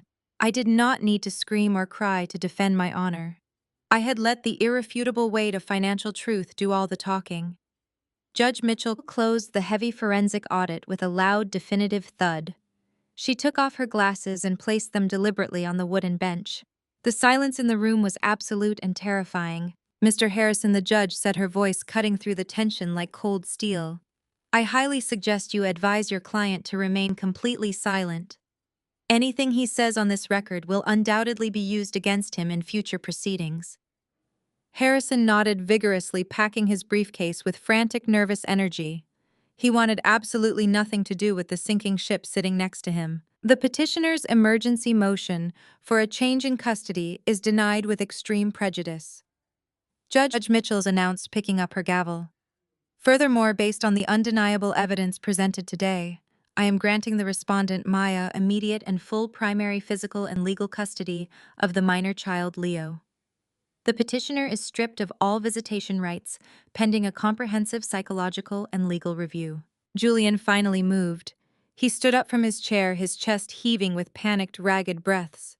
He looked at his mother in the gallery, pleading for help, but Beatrice was too busy sobbing into her lace handkerchief to offer him any salvation. Chloe was arguing in harsh, frantic whispers with David, who was aggressively shaking his head and refusing to even look at her. "We are leaving," Julian whispered, his voice cracking with sheer terror. "Get me out of here right now."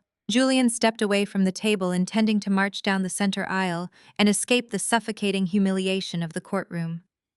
He turned his body toward the heavy wooden double doors at the back of the room, desperate to flee back to the suburbs. But before he could take a single step forward, 2 heavily armed court officers moved from their posts along the side walls.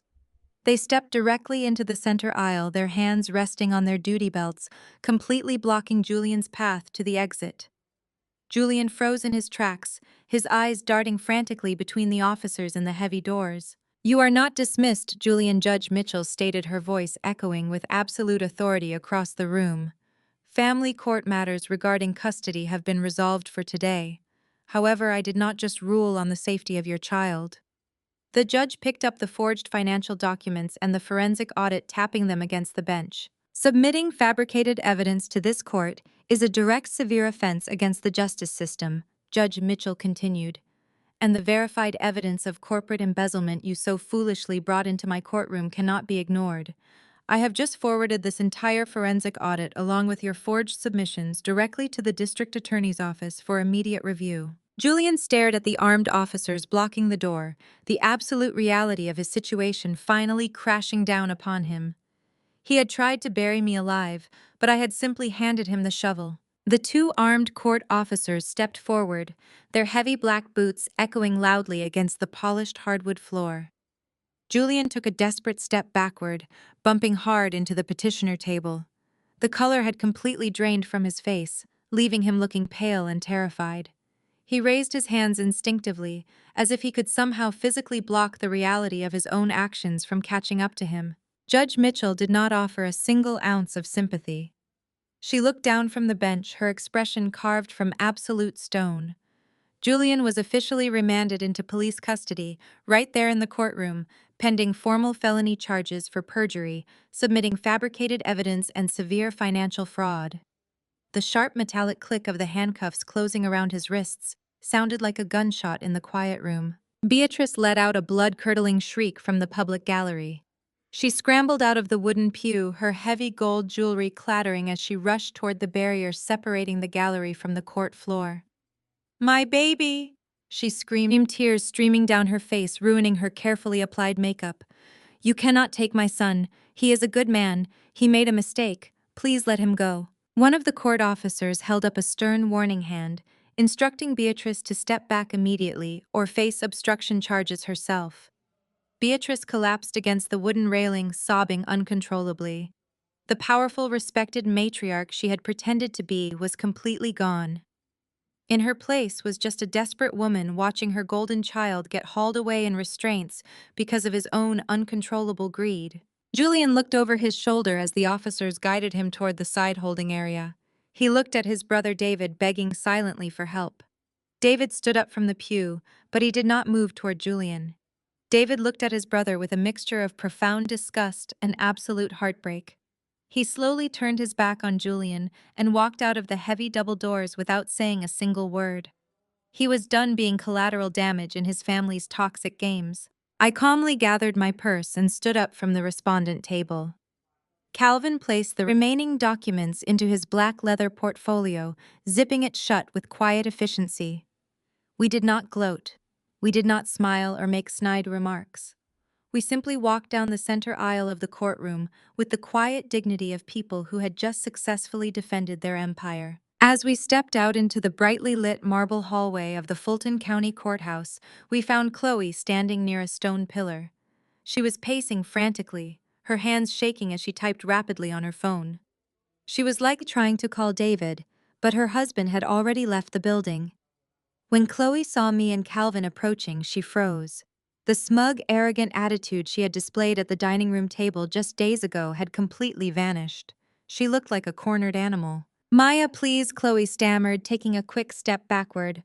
"I had absolutely no idea Julian was doing any of that. I swear to you. I thought the money he was investing in my boutique was from his own personal savings. You have to believe me." Calvin stepped smoothly in front of me, intercepting her desperate excuses. "Do not insult our intelligence, Chloe." Calvin stated, his voice carrying a lethal professional calm. "We have copies of the wire transfers.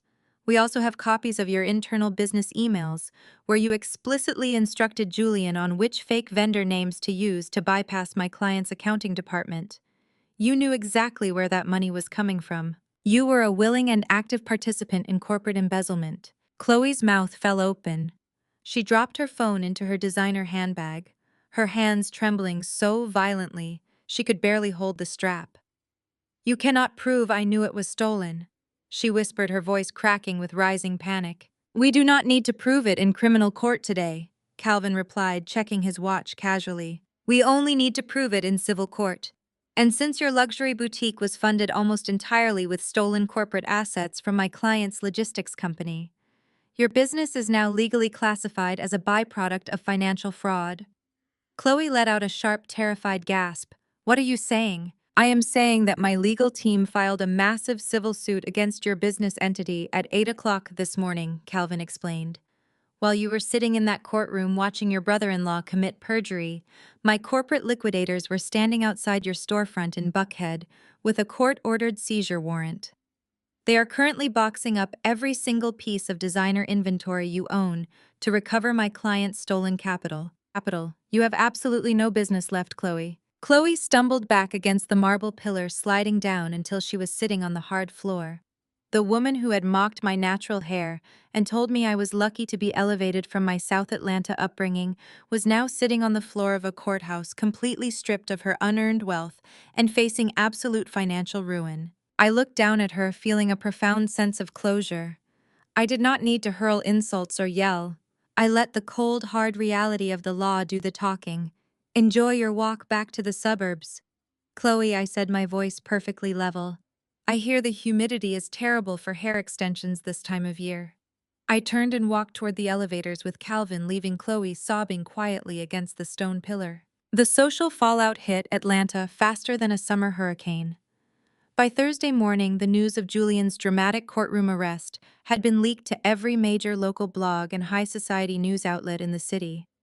The headlines were merciless. Prominent Atlanta businessman arrested for fraud and embezzlement during custody battle. The articles detailed how Julian had submitted forged financial documents to a judge while secretly stealing money from his highly successful wife to fund his mistress and his sister-in-law's failing boutique. Julian's mugshot was splashed across social media, showing him looking exhausted, defeated, and stripped of his designer suits. The carefully constructed illusion of the perfect wealthy family was incinerated overnight. The exact same affluent country club friends who had eagerly defended Chloe and Beatrice online just days prior immediately panicked. Wealthy socialites have a terrifying self-preservation instinct when it comes to scandal. The moment they realized Julian was facing federal prison time and that Chloe was implicated in corporate fraud, they completely severed ties. They wanted absolutely nothing to do with a family currently under investigation by the district attorney. Chloe was quietly removed from the board of her favorite charity organization. Her name was wiped from the country club tennis roster. The women who had eagerly gossiped about my fabricated mental breakdown deleted their posts and blocked Chloe's phone number, fearing that my powerful legal team would drag them into a defamation lawsuit. Beatrice experienced the exact same brutal social isolation. The elite church friends she had spent years trying to impress suddenly stopped returning her calls. The ladies who had attended her lavish wine and cheese fundraiser felt incredibly foolish for donating money to a woman who had been living a complete lie. Beatrice was officially ostracized, banished from the wealthy circles she had worshipped her entire life. The fake one-star reviews that had plagued my commercial pages magically disappeared. The people who posted them scrambled to erase their digital footprints, terrified of legal retaliation. My corporate reputation was not just restored, it was elevated. The business community realized that I was a woman who had quietly built an empire, gracefully handled a massive internal corporate theft, and ruthlessly neutralized a hostile takeover attempt without ever breaking a sweat. My investors called to personally congratulate me on securing my assets. My commercial properties received a surge of new leasing applications from high-end tenants who wanted to do business with a CEO who operated with such lethal precision. I spent the rest of the month focusing entirely on my son Leo and my business. We settled into our beautiful penthouse, exploring the city parks and establishing a peaceful, healthy routine. Julian remained in the county jail, unable to post the massive bail the judge had set due to his proven flight risk and access to fraudulent documents. David officially filed for divorce from Chloe after discovering the full extent of her lies, refusing to let her toxic behavior drag him down any further. The 30-day eviction notice I had served Beatrice was rapidly approaching its expiration date. I had instructed Calvin to handle all communications, denying every single request Beatrice made for an extension. She had spent weeks begging, pleading, and attempting to leverage her status as a grandmother to buy more time. I refused every request. She had made her choices, and now the final consequence was arriving right on schedule. 30 days is an incredibly generous amount of time to pack up a life, but arrogance has a funny way of paralyzing people. I knew Beatrice had not packed a single cardboard box. Her profound sense of entitlement had convinced her that the formal eviction notice was nothing more than a heavy-handed intimidation tactic. She firmly believed that a woman from my background would never actually have the audacity to throw a respected matriarch out onto the street. She had spent the entire month sitting in my 6,000-square-foot mansion, drinking her tea and waiting for me to back down and apologize. She was betting her entire reality on the delusion that family loyalty would ultimately override my legal rights. She lost that bet at precisely 8 o'clock on a Tuesday morning. I pulled my black BMW into the circular driveway of the sprawling suburban estate, I was not alone. Behind my luxury SUV was a marked county sheriff cruiser, its lights flashing silently in the crisp morning air. Behind the cruiser were two massive commercial moving trucks bearing the logo of a professional eviction and relocation service I had retained. I put my car in park and stepped out onto the driveway, the cool breeze carrying the scent of freshly cut grass. I wore a sharp-tailored beige trench coat and oversized sunglasses, projecting the calm, unbothered energy of a corporate landlord managing a routine property dispute. The county sheriff.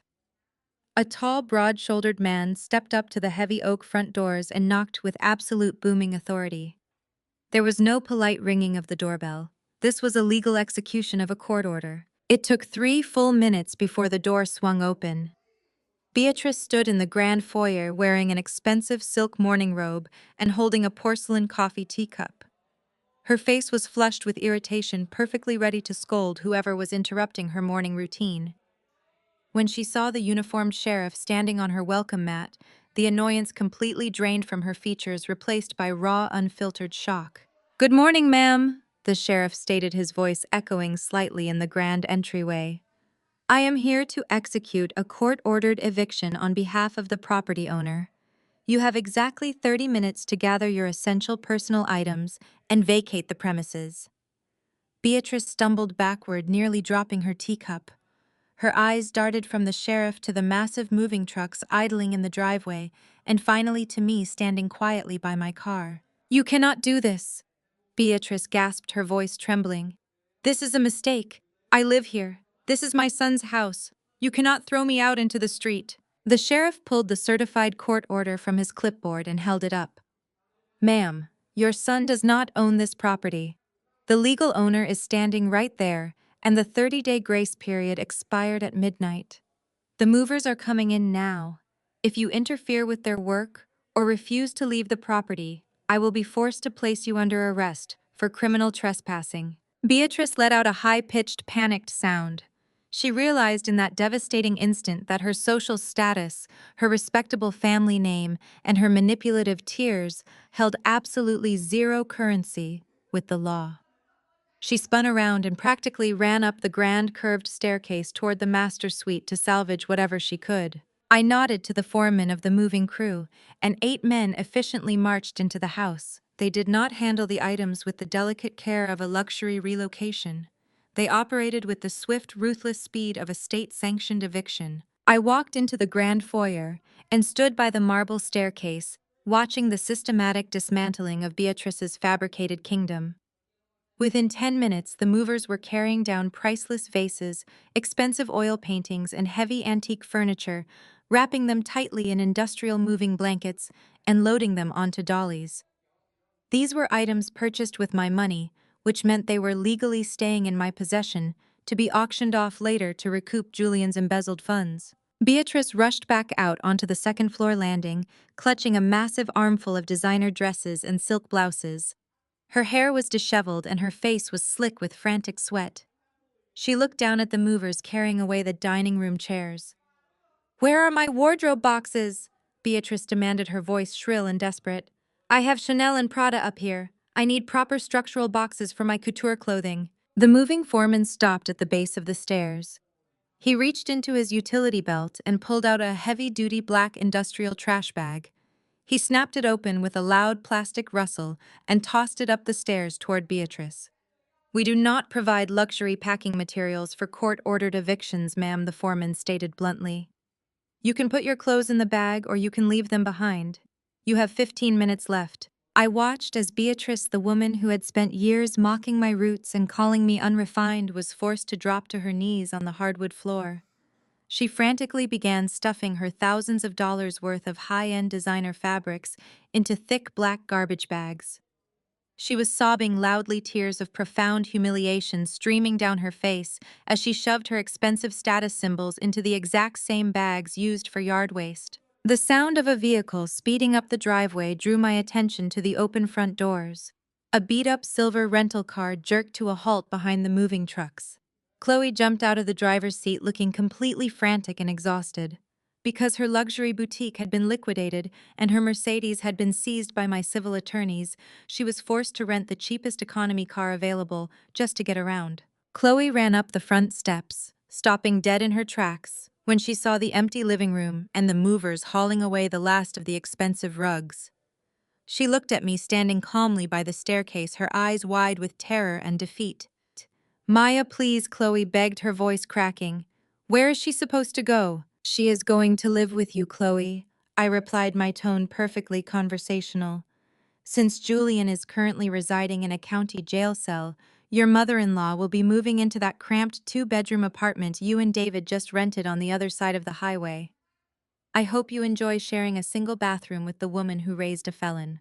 David had technically signed the lease for that tiny rundown apartment just days prior, desperately trying to secure a roof over their heads after the corporate seizure wiped out their finances. Going from a pristine 6,000 square foot mansion with vaulted ceilings and private bathrooms to a low-ceilinged, cramped apartment with thin walls and outdated appliances was a permanent downgrade they would have to live with every single day. Beatrice trudged slowly down the marble staircase, dragging 3 heavy black garbage bags behind her. She did not look at me. She could not bear the absolute shame of making eye contact with the woman who had just evicted her. She walked out the front door, her head bowed, looking like a completely broken woman. But the humiliation was not over. As Beatrice and Chloe dragged the garbage bags toward the cheap rental car, I noticed movement on the neighboring properties. The wealthy country club wives who lived on the street, the exact same women Beatrice had desperately tried to impress at her wine and cheese fundraiser, were standing on their manicured lawns and wide front porches. They were holding their morning coffees, openly staring and whispering, as Beatrice was officially kicked out of the neighborhood. She was leaving the elite suburb, not with dignity, but with her clothes in trash bags, escorted by law enforcement. Her social ruin was absolute and entirely public. Chloe shoved the bags into the trunk of the rental car, slamming it shut. Beatrice climbed into the passenger seat, hiding her face behind her hands. Chloe got behind the wheel and drove away, the small car sputtering slightly as it disappeared down the road. I thanked the sheriff and the moving crew. I waited for the locksmith to arrive, immediately changing every single lock and security code on the property. I handed the new keys to my commercial property manager, who would prepare the house for its new purpose. I got back into my BMW feeling a profound, deep-seated peace and drove back to the city. Later that evening, the clear autumn weather broke violently. A massive thunderstorm rolled across the Atlanta skyline, bringing heavy dark clouds and torrential sheets of cold driving rain. I was safely inside my warm, brightly lit penthouse, wearing comfortable silk loungewear, and reading a financial report while Leo slept soundly in the next room. The soft classical music playing from my speakers was suddenly interrupted by a sharp, distinct chime. It was the secure notification tone from my private digital intercom system. I frowned, setting my tablet down on the kitchen island. My high-rise building had multiple layers of intense security. No one could simply walk up to my front door. The chime meant someone was standing outside, down on the street level, pressing the emergency buzzer at the reinforced glass gates of the private resident parking entrance. I picked up my phone and opened the high-definition security camera application. The screen buffered for a fraction of a second before displaying the live night vision feed from the street-level call box. Through the heavy sheets of pouring rain, I saw a figure standing completely exposed to the elements. The wind was whipping their clothes and the rain was coming down so hard it distorted the camera lens. It was Beatrice. She was standing outside the heavy iron security gates, completely drenched. Her hair, which was usually styled to stiff perfection, was plastered flat against her skull. Her clothes were soaked through, clinging to her shivering frame. She looked up directly into the glowing red eye of the security camera, pressing the call button again with frantic, desperate energy. "Maya!" Beatrice cried out, her voice distorted and staticky through the outdoor microphone, but still recognizable. Her tone was completely stripped of its usual arrogance and pride. She sounded small, broken, and utterly desperate. "Please, Maya," she sobbed, pressing both of her wet hands against the cold glass of the security gate. "Please open the gate. The apartment is too small. Chloe is screaming at David and they are blaming me for everything. I have nowhere else to go. Please let me come upstairs." Let me see my grandson. Let me inside so we can just talk and make things right as a family. I stood in my warm, quiet kitchen staring down at the glowing screen of my phone. The woman who had proudly called me a ghetto charity case, who had cheered when her son tried to throw me onto the street, who had helped orchestrate a smear campaign to steal my child, was now standing in the freezing rain begging for my mercy. She was praying that the inherent kindness she always viewed as my weakness would somehow be her ultimate salvation. I stood in my warm, brightly lit kitchen holding my cup of tea and watched the high-definition security feed. The rain was coming down in thick, freezing sheets blurring the streetlights of Midtown Atlanta. Down below, standing on the wet concrete outside the reinforced glass gates of my building, was the woman who had made my life a waking nightmare for 7 years. Beatrice was completely drenched. Her heavy designer coat was soaked through, clinging to her shivering frame. She pressed her face near the callbox camera, her makeup running in dark streaks down her cheeks. "Maya, please," she sobbed, her voice crackling through the digital audio feed. "I know you can hear me. Please let me upstairs. We just need to talk. We are a family, Maya. Leo needs his grandmother. You cannot do this to me." I looked at the screen and felt an overwhelming wave of absolute profound indifference. There was a time not too long ago when I would have done anything to earn this woman's approval. I would have quietly absorbed her insults, paid her bills, and shrunk myself down just to keep the peace. But the woman who allowed herself to be disrespected was gone. She had been left behind on the driveway of that suburban estate. I reached out and pressed the two-way intercom button on the console. My voice dropped from the outdoor speakers, cutting sharply through the sound of the pouring rain. "Beatrice," I stated, my tone perfectly calm and entirely devoid of emotion. Beatrice gasped, grabbing the call box with both hands. "Maya, thank God. Please open the gate. The apartment David rented is awful. Chloe will not stop screaming. I have nowhere else to go. Let me see my grandson. We can fix this. I am sorry, okay? I am sorry." It was the first time I had ever heard Beatrice apologize, but it meant absolutely nothing. She was not sorry for her racism or her cruelty. She was simply sorry that she was standing in the rain while I was standing in a multi-million-dollar penthouse. I took a slow breath, leaning closer to the microphone. "Do you remember our family dinner, Beatrice?" I asked, my voice echoing out into the cold street. "Do you remember sitting at the head of the table in the house I bought, watching your son tell me to get out? Do you remember exactly what you and Chloe said to me that night? You told me that I was unrefined. You told me that I did not belong in your sophisticated, wealthy family." "Maya, I was just upset," Beatrice stammered frantically, wiping the rain from her eyes. "I did not mean it. You know how I get. We can move past it." "I am not looking to move past it, Beatrice," I replied smoothly. "I am calling to tell you that you were right." Beatrice froze, staring up at the camera lens in confusion. "What?" "You were completely right," I repeated, my voice ringing with lethal, absolute finality. "I do not belong with you. I belong far above you." I took my finger off the button, severing the audio connection instantly. Through the silent video feed, I watched Beatrice's mouth fall open in horror. She slapped her hands against the wet glass of the security gate, screaming words I could no longer hear. She realized in that crushing, definitive moment that the bridge between us was permanently burned to ash. There would be no forgiveness. There would be no financial rescue. I turned off the monitor, walked into the living room, and sat down on the soft rug to finish building the block tower with my son. I never saw Beatrice again. The weeks that followed moved with the ruthless, unstoppable momentum of the justice system. The legal conclusion of my marriage was surprisingly rapid, primarily because Julian had absolutely zero leverage left to fight me.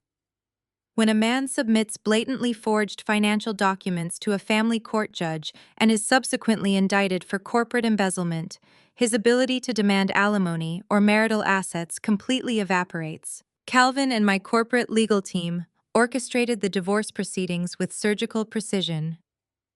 Julian's initial defense attorney dropped him the moment the retainer check bounced.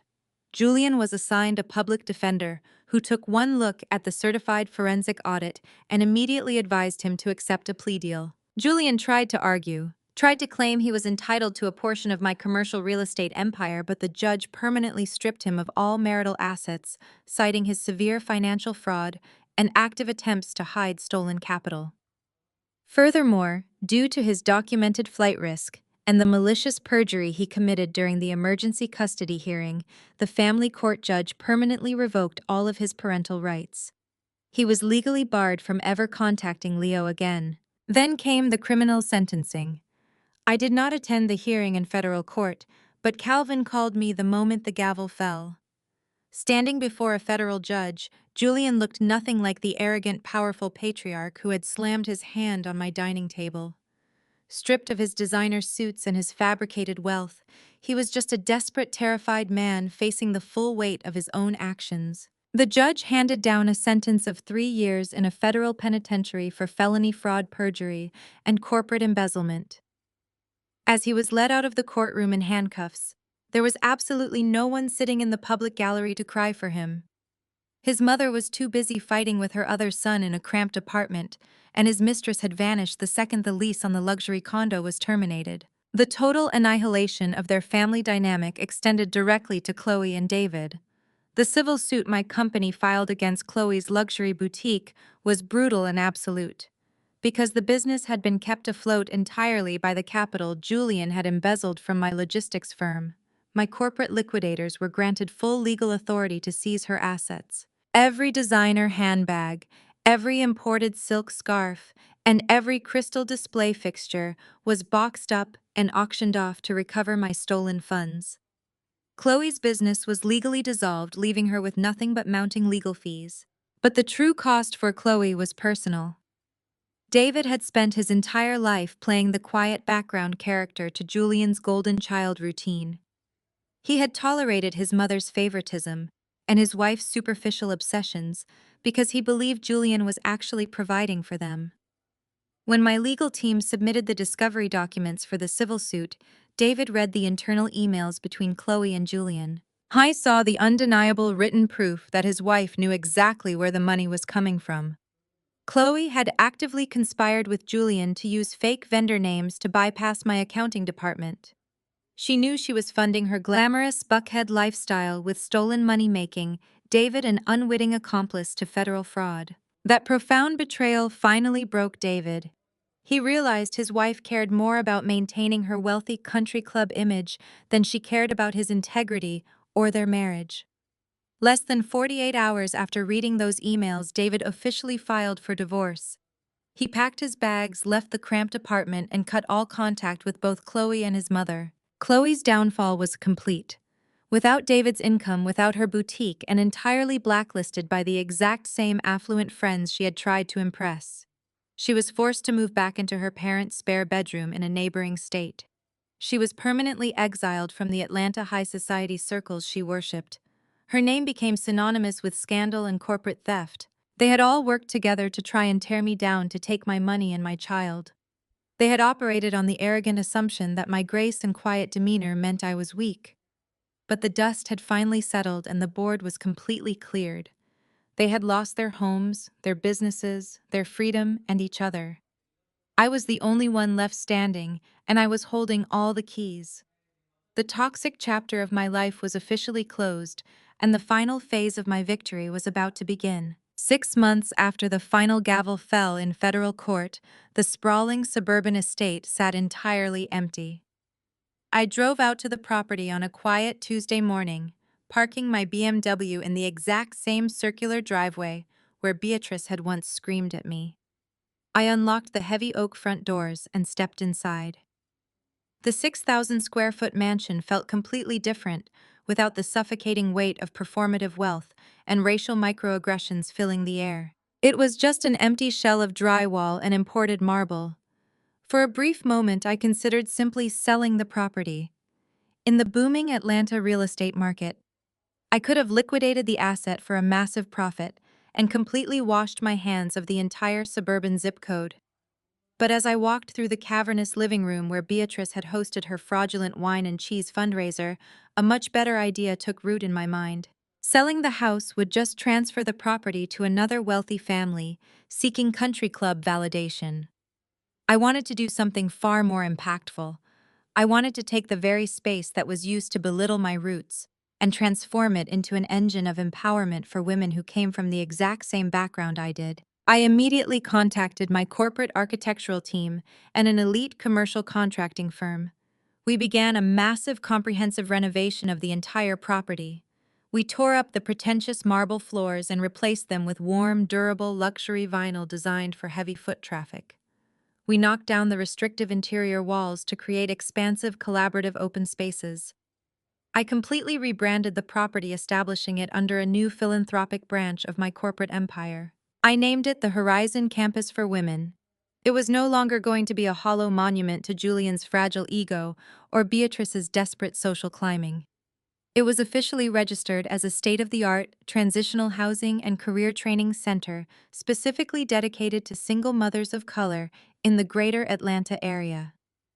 I funded the entire multi-million-dollar renovation and the ongoing operational endowment directly through my commercial real estate profits. The poetic justice of the architectural transformation was my favorite part of the entire project. The formal mahogany dining room where Julian had slammed his fist on the table and ordered me out of his life was completely gutted. In its place, we built a brilliant sunlit computer laboratory equipped with 20 high-speed workstations where women could learn coding, digital marketing, and financial literacy. The grand living room where Chloe used to sip my expensive champagne and mock my natural hair was transformed into a beautiful, vibrant, cooperative childcare center. We hired certified early childhood educators to ensure that the mothers living on the campus could focus entirely on their professional development without the crippling anxiety of finding safe, affordable childcare. And Beatrice's massive master suite, the room she had frantically evacuated while stuffing her designer clothes into garbage bags, was subdivided and renovated into 3 separate, cozy, comfortable living suites. Those rooms were now temporary homes for women, actively escaping toxic environments, giving them a secure, luxurious space to breathe, heal, and rebuild their independence. The grand opening of the campus took place on a warm, bright morning the following spring. I did not invite the local high society socialites or the country club wives who thrived on gossip. I invited local community leaders, successful Black female entrepreneurs, and the city officials who partnered with my logistics company. We held a beautiful ribbon-cutting ceremony right on the front steps, where I had once been told I did not belong. Local news stations covered the event, replacing the lingering digital footprint of Julian's pathetic smear campaign with the undeniable reality of a major philanthropic launch. Standing on that porch, listening to the applause, and looking at the faces of the first cohort of women moving into the facility, I felt a profound sense of closure. The estate had finally been cleansed. It had been washed clean of the arrogance and entitlement that previously poisoned its walls. It was now a beacon of actual tangible hope. Now, a full year after I packed my son into the car and drove away from that toxic dining room table, my life looks entirely different. It is a quiet, peaceful Sunday morning. I am standing on the expansive private balcony of my penthouse in Midtown Atlanta, holding a warm mug of dark roast coffee. The city skyline stretches out before me, a beautiful network of glass and steel catching the early morning sunlight. The air is crisp and completely still. Behind me, the sliding glass doors are open, allowing the gentle breeze to flow into the condo. Down on the soft outdoor terrace rug, my son Leo is playing happily in the sunlight. He is 4 years old now, growing taller and more confident every single day. He is currently focused on building an elaborate track for his toy cars, his bright, unbothered laughter echoing against the glass barrier of the balcony. He is safe. He is loved. He is growing up in an environment where respect is the absolute baseline and where boundaries are honored without question or retaliation. He will never have to witness a man shouting to prove his authority, and he will never be taught to view his culture or his hair or his background as anything less than a crown. I take a slow sip of my coffee, letting the warmth settle in my chest as I reflect on the incredible journey of the past year. For 7 years, I allowed myself to operate under a deeply flawed philosophy. I genuinely believed that if I just shrank myself down enough, if I just handed over enough credit and financial control, I could manufacture a happy marriage. I thought that by hiding my brilliance and suppressing my power, I could protect Julian's ego and somehow earn the acceptance of a family that was determined to misunderstand me. I confused self-sacrifice with love. I confused shrinking with compromise. The truth I learned through the fire of the past year is that you can never buy the respect of people who are fundamentally committed to their own miserable insecurity. You cannot appease a narcissist by handing them your kingdom because they will simply burn it to the ground and blame you for the smoke. Julian and his family were obsessed with the performance of wealth. They wanted the cars, the estates, and the country club memberships, but they completely lacked the discipline, the intelligence, and the moral fortitude required to actually build those things. They looked down on me because I represented the hard, unglamorous work they felt they were too good for. I am no longer the woman who shrinks herself to make room for small-minded people. I am a woman who unapologetically owns her power, her wealth, and her absolute peace. I look at the commercial buildings dotting the Atlanta skyline, knowing that my company holds the deeds to several of them. I look at my son knowing that his future is secured by a legacy of authentic hard work and undeniable integrity. I did not just survive a hostile takeover of my own life. I orchestrated a masterclass in strategic boundaries and legal retaliation. The greatest victory was not seeing Julian handcuffed in a courthouse or watching Beatrice drag her belongings down the driveway in trash bags. The greatest victory is the profound, unbroken silence that currently fills my home. There is no more anxiety. There is no more walking on eggshells. There is only the beautiful, quiet reality of a life built on absolute truth. I protected my empire, I protected my child, and I remembered exactly who I am. If you are watching this, and you find yourself constantly minimizing your accomplishments to protect the feelings of the people around you, I want you to hear this clearly. Never dim your light to make someone else comfortable in the dark. The people who truly love you will never ask you to be less than what you are. They will celebrate your power, not compete with it. If someone demands that you surrender your dignity to keep your place at their table, stand up, push your chair back, and build your own table somewhere else. Your peace of mind is worth infinitely more than their approval. Thank you for listening to my story today. If this journey resonated with you, or if you have ever had to walk away from a toxic situation to reclaim your power, please share your experiences in the comments below. Hit the like button and subscribe for more stories about setting firm boundaries and refusing to settle for less than you deserve. Remember that your strength is your greatest asset and your peace is your ultimate wealth. Never apologize for demanding respect. Keep building your empire, and I will see you in the next story.